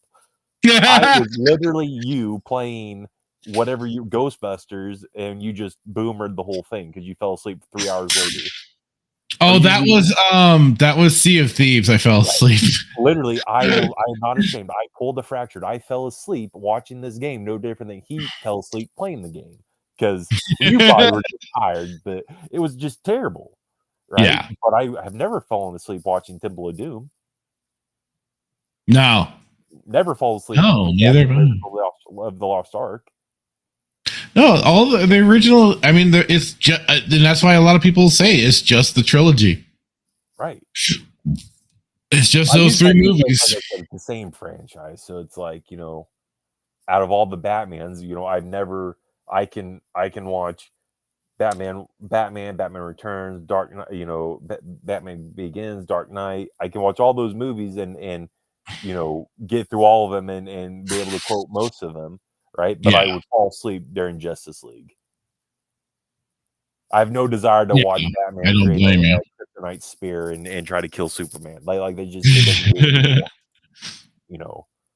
So mix matching different storylines and whatnot. It's like, guys, keep it simple, keep it consistent. You don't need to do all this nonsense. And we've talked about this, but like, how mad were you when Tobey Maguire? And I don't know. When Tobey Maguire's Spider-Man was organically making his webs, was that ever a thing in the comics? I've probably asked this before. It became a thing, but it was very short lived, and it was after like a weird like kind of mutation thing with a lot of this weird. How did you feel? How did you feel when it went from Spider-Man making his webs in the lab? And this is hard because Tobey Maguire movies came before, and knowing that he always made his web in school in the comics and everything, versus now he's just going to organically. I don't this weird, this weird daddy issue to where he couldn't even use his organic webs. Oh, the whole mental block thing in the second movie, yeah. So the organic webbings didn't bother me that much that I remember. To me, I think I was just kind of like, well, it works because it gives him more powers of a spider versus just the wall crawling and everything. I wasn't necessarily against that. I was more against certain story elements when it regarded like Peter versus Goblin and how quickly they got to didn't he marry they didn't put Gwen Stacy in it. That was the thing, is that they did the whole bridge scene and it was Mary Jane instead of Gwen Stacy, and it was that I remember being a point of contention for me because I feel like that's an iconic thing that you need to do justice to. Didn't Gwen Stacy was thrown off a bridge by Green Goblin, not a clock tower, correct? Yeah, don't get me started on Amazing Spider-Man again. Then they did the clock tower. Yeah, they did that weird clock tower thing where it was very clear what happened versus in the comics where it was kind of ambiguous as to how or why she died, and that was kind of Peter's mental block there in a sense, because it was a lot of. Didn't he think that he saved her in the comics? He's like, "Oh, Stacy, get." No, he thought he was very. I think it's like he thought he either thought he had killed her or he just it was a very that was the thing. It was a very undetermined thing for him that he didn't know if it was because he was still an unskilled superhero that he did it wrong, something messed up. If it was the fall itself, if she had already died during the fall. You know, there were so many questions surrounding that moment. Did the ever flesh it out? I believe they did get around to kind of explaining things and everything and what he kind of came to terms with. See, that would have made sense if it was the mental block in Spider-Man. That would have made sense if he was questioning. Going off of that incident and everything. They didn't do it. They chose a clock, and then it was like two different universes. Well, that was the amazing. Yeah, the clock tower thing was the Amazing Spider-Man 2. But that was contradictory to the comic though, because she was the bridge. I distinctly remember he threw a pumpkin. He threw a goblin grenade or a pumpkin grenade. What was it? I haven't watched that second movie for Amazing Spider-Man in a long time. Did he throw what did he throw? What did he have? Pumpkin grenades? Whatever. Yeah, pumpkin bombs, basically. And that's what caused her to fall, or did he just drop her? Oh God, I'm trying to remember exactly what happened. The point is, it was a bridge, not a clock tower, and they had two different movies that told two different stories. So it was almost like two different universes. Yeah. And that's like the issue that I have, because if you have an iconic comic, and that was an iconic, that was a major comic. Right, and I got this from my brother because he told me that was like a major comic issue where she dies. You should probably get that right, regardless if it's a different universe or not. Absolutely. Yeah, I think that is something you should absolutely give 100% honoring to and being accurate as possible to. In Tim Burton's Batman, if I remember right, Joker kills his parents. If I may be mistaken, but I think Jack Nicholson. Yeah, it's Jack Nicholson's character that killed Bruce's parents. Right. Versus Christopher Nolan's universe, where it was Joe Chill. Yeah. Right. So that's kind of like that, and that's kind of an issue because it's like, well, okay, who killed them in the comims? Was it Joe Chill or was it, and so it could be the same thing could be said. And by the way, it's still a major event, right? For him, it's the love of his life at the time, his girlfriend dying. and this is his parents dying, and that's just something you shouldn't butcher. Whether you want to say, "Well, I agree." Right? Yeah. Like you're changing the whole thing. It's like, what if Uncle Ben didn't actually, it's like if Peter killed Uncle Ben on accident, or changing a major event like that is not something you should do, because again, in the comics, how did Uncle Ben die? Was he still shot? Did they get it right in the movies? They've changed it up, but it's still like the particular guy that shoots him. Yeah. Okay, so they got so that it's right. still being shot. It's just like they changed the scenery. Yeah. One was a house invasion in the comic, I believe, while in the movie, it was him trying to rob Uncle Ben for the car, and he takes him out then. Yeah. So I don't know. We should get Star Wars Marvel purist on for a show and kind of dive in, because I know I know you're knowledgeable about Spider-Man, and I'd like to say somewhat knowledgeable about DC and Batman, but because this is the issue. This is the big, for me, this is a big contention. Like when you veer off from the comics, I'm immediately just skeptical and I don't want to watch it. Right. And for the entirety of DC, in my opinion, I don't think that they get a lot of stuff right. But again, I'm a staunch guy. And again, I'm not the most knowledgeable about comics either within DC, but that's my biggest issue. I'm one of those guys. I'd much rather, one of our old colleagues from work said this one time, and he's much more knowledgeable about comics than I am. He's read for 30 plus years, but he asked me the question, like, you're telling me that you would rather watch a movie that is 100% identical to the comics? And I was like, yeah. He's like, why? Yeah, I want to see it in motion. Right, because he was like, no, I wouldn't, because what's going to happen. I'm like, well, that's the thing. Like, I read these comics because I love the character, and I want to see the character brought to life on a film. Absolutely, right? Absolutely. Not this, oh well, we're just going to take this character and we're going to do what we want with it. Even though comic book writers, like we've discussed, they do have freedom to write the character as they want to write it within the boundaries of the character itself, right? And that sounds very hypocritical, but still, fundamentally, like, the character remains the same. Right. I hate DC at this point. All for it to boil down. I hate DC. I hate what they're doing. It's like. No, I know what you mean. I've seen so many other franchises I love come and go and die. It's also tiresome, man. It's also tiresome. DC and Marvel can be the next UbiSoft, in my opinion, and I would not care. Not bat an eye, No. Let me get through some of this chat here. Dan Aykroyd had said the adventures of Superman and dozens of other characters. That's effectively what they're doing. Dan Blackbird said hardcore sci-fi fantasy was the problem with Man of Steel. Krypton felt like a Blade Runner world, and the whole end with the world engine and giant robot. Wait, really? I haven't watched that, so. You don't watch Man of Steel? I haven't watched Man of Steel, no. That's one of those ones I've been meaning to. I never watched Blade Runner, but yeah, I guess see that. Dan Blackbird, Nolan has talent, Snyder doesn't.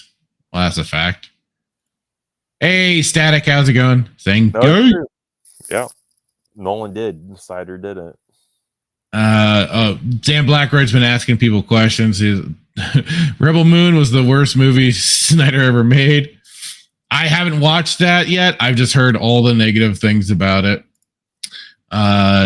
Brandon Trent says if the old DCU had a plan to develop an entire universe and was structured like 2000 X-Men movies, then it wouldn't be a mess like Batman vs Superman, Dawn of Justice, or Wonder Woman 1984. It was.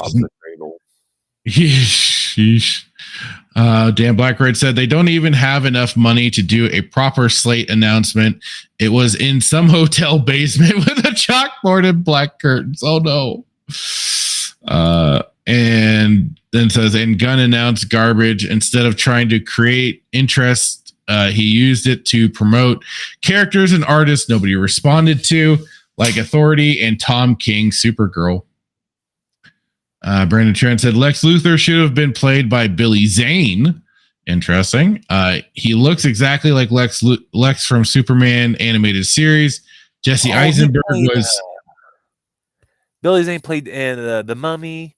Yeah, and yeah. I can't. Okay, yeah. Jesse Eisenberg was miscasted. Should have been Riddler. I don't know. Brandon Trent says, "Hitman, you've made some solid points about DC movies. Have a lot of problems. Been structured compared to Nolan's Dark Knight trilogy. DC's animation shows like 2003 Teen Titans and Batman Beyond. I gotta rewatch Batman Beyond one of these days. I remember enjoying the shit out of it when I was a kid. After Stargate. Once we get done with Stargate and Star Trek: The Next Generation, we should do Batman Beyond. It was really good. And that's a well, we don't have to, but I encourage you because I haven't watched it since for a long time, and I remember it being really good. And then the animated series really quick. I'm sorry, did you get through Batman animated series with? Okay. Oh yeah. And said, "Were the highlights? It's a shame Cartoon Network discontinued Teen Titans. That's unfortunate. I never watched the Teen Titans series. I know I've heard people say it was good, but I just never watched it." Brendan Trent says, "Speaking of current DC projects, Joker 2, aka Taxi Driver, as a musical was mixed reviews by both audiences and critics. Director Todd Phillips is officially done not working with WB." Yeah, from my understanding, he really shit the bed with the second Joker movie, and he was basically trying to, as I understand it, trying to own the chuds because all the quote unquote wrong people liked it for the wrong reasons and yada yada yada for the first movie. So he had to crash this bitch with no survivors, and he apparently did so, especially with what I've heard. And I don't care about spoiling it or not. If you don't want to hear me say this, you can close your ears. But they have Joker getting sodomized, been confirmed. My brother had been kind of checking out some people's comments. He thought they were making shit up. No, I've heard of other people of other sources confirm this because Arthur Fleck going to prison and stuff like that. And it's a big gay musical. I don't care what anybody says. I don't care for Lady Gaga. I think the whole idea was stupid, and they shouldn't have even made a sequel to begin with. Personally, I think it should have just been the one done, wham bam, thank you, ma'am, moved on. And even then, as I've just kind of come to look at the first movie, I find it very mid as fuck. It's okay, but it was very much, you could see that it was very much slapping the Joker into a movie so they can make this movie. That was it. And otherwise, like, I get it. It's telling a tale of, like, kind of the way people view somebody with mental illness and everything like that, and the lack of help and care that they tend to get. I understood what he was going for aspects of the movie. I also see other sides of it. But yeah, like at the end of the day, it is just kind of mimicking other movies. And there's one I guess I should probably check out because I heard Paul Hadoken on Devil Made Me Do It show. They were talking about it, and he said that there was like something comedian, Death of Comedian or something like that, an old Robert De Niro movie that is basically, you could watch that instead of the first Joker movie. So Dan Blackbird said then it was oh, that's right, in the third Spider-Man movie they changed it to Sandman. It was Sandman that shot and killed oh yeah, Uncle Ben. I forgot about that. And yes, Billy Zane was the Phantom, punching people with that skull ring and shit in a purple suit. Brandon Trent said, if you want to see good DC animated projects, then I recommend watching The Dark Knight Returns, Batman Assault on Arkham vs. Suicide Squad movie, and Superman Batman Apocalypse movie. I know that usually DC yeah, that's fantastic. The Apocalypse War was fantastic. Yeah, I know DC tends to knock it out of the park when it's come to their animated stuff usually. So I kind of got soured on the idea of some of the DC animated stuff just because they butchered the Killing Joke with the stuff they inserted into it. Yeah. They made it weird. They didn't need to. They could have just they were already basically transferring the comic on the screen, and they had to put some weird shit in there involving Bruce and Barbara Gordon. Yeah, Oracle. Like guys, no, just no. But those are probably some I'll have to check out. You gotta do Apocalypse War. It's absolutely fantastic. I'll have to check it out. Dan Blackred says The Phantom was a few years too early. The movie was great. I'm gonna have to rewatch it. It's been a long time since I've watched that movie, because I remember when it hit like is either like because we did have like Stars or HBO or whatever, and I think it might have hit one of those movie channels at one point, and I watched it then. But I'll have to give that another go because it's been a really long time. It says if it came out 10 years later, it would have been a hit. Oh, was that when the more of the superhero flicks were dropping? It could have been swept up in that wave. Well, and Phantom is more of a pulp series, right? Not kind of considered the same in line of like Marvel and DC and stuff like that. But I mean, it could have been swept up in the more bigger hype of things. Well, Hitman, I know you got a thing. So do we have time for Stargate, or do you got to go? I need a bounce, but okay. All right. Well, do you got anything you want to just kind of throw out there really quick, or? Where's Easter go? Nope.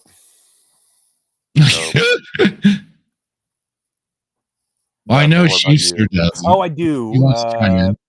Paul, I do really quick. So I got to get back with Nerdy Neo. He did invite me to do something October 17th.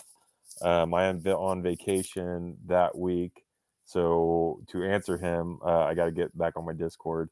But there might be something going on October 17th. I don't know if you're privy to it. No, I haven't heard anything. We're going to discuss like top Star Wars games, I think. So I'll have to get back with Nerdy Neo, but I'll be posting more. Cool. But something that might, I do give him a shout out because he's been really nice, messaging me and inviting me on doing stuff, and that's nice because like I told you, like usually you're the guy that's invited to do stuff and whatnot, and so it's kind of you've been invited on to things too. Well, yeah, but what I mean, like not like message directly by the I know it doesn't happen not often for me. So, it's cool when it does. No, it is. So yeah, thank you to Nerdy Neo. I don't know if he was in the chat, but there might be some, and then I'm gonna I have to get back on the Discord because I saw some of the messages. So October 17th. I think it's at 5:00. I don't know. Just check out my Twitter because I'll be posting stuff on it. So other than that, nice. That's like the one and only thing I have. So I just wanted to plug. Cool. Chiefster. Just be told, I just started paying attention right now. Love it. So pumped. All right. So you guys gonna watch Stargate? No, we'll save it for next week or something. But yeah, so next week, October 8th, I will be joining Nerdy Neo for top 5 spooky movies. That'll be fun. You don't put Halloween in it. I'm just barring you from. Well, you're gonna have to catch the replay and find out, or watch live. You're gonna have to watch. If you say anything about Freddy Krueger or Jason, I'm losing it. And and I will be continuing my play of Vampire the Masquerade Bloodlines at some point. I'm still on the fence on whether or not I will jump into the whole Dragon Ball Sparking Neo Zero Sparking Zero game. I don't know. I'm a sucker for Dragon Ball. What can I say? I might get it. I might not. I don't know. We'll find out. And of course, I'll be on Static's weekend pregame Thursday, and he'll be exclusively on his Rumble channel. And why exclusively on his Rumble and Kick and everything channels is because he wants to deep dive into Pizzagate. So that should be interesting. Not that kind of pizza, Hitman. Careful there. But pizza? You know what? Let's move on from there. And then of course we'll be back, same bat time, same bat channel next week. Catch us then. And let me just so Brandon Tran said really quick: Superman, Batman, Apocalypse has the popular characters Darkseid and Superman's cousin, Supergirl. And did you guys see Rocksteady are attempting to make people interested again with a rumored Batman game, even though Suicide Squad was a huge flop? I've heard some of that. Like it is for a lot of the gaming news and stuff like that, we're going to need a little more time to deep dive. And I screwed up this week with that first article. I'm sorry. I wanted to get through more stuff, but maybe Chief will grace us with his presence next week. Hopefully so. And hopefully, and anybody that's watching, please smash the like button. Anybody that's watching the replay as well, do the same thing. And hopefully drop a comment. Helps get us in that algo and all of that jazz. And with that, we'll say good night, goodbye, and we'll see you next week. Toodles. I don't know if you want me around more. I'll just cause trouble. Well, Static wants that, so be around. Goodbye.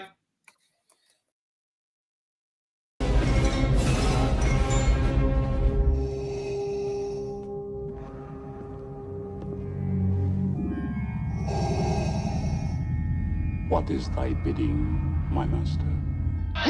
Yeah, I should have known from the very beginning. From what you said. Yeah, when the mega powers were formed. Yeah, what you were out for from the very beginning. Yeah, you were after what was mine. I remember what you said. You can destroy the Emperor. Join me. Together, we can rule the galaxy as father and son. Yeah, that one was rough. Those words right there. Yeah, I got stuck, yeah, but I swallowed it anyway. Didn't like the taste, but I swallowed it anyway, yeah. But I remember the time when there was a conquistador out of the ring, the one that's so jealous that he can't stand it, yeah. Yeah, you came in there with your poses, yeah, but you made a big idiot out of yourself, yeah. And speaking of idiot things, what about that stupid idea? Did you forget that one? Think back. That right there sealed your fate. Yeah, that put the madness over the edge. But I'll tell you what felt even better, yeah, was in the dressing room, in the first aid room. Me being unselfish, yeah, said go ahead, do the thing, yeah. You won't steal my thunder, no. When you take a look at the madness's eyes, all you're gonna see is complete and utter rage.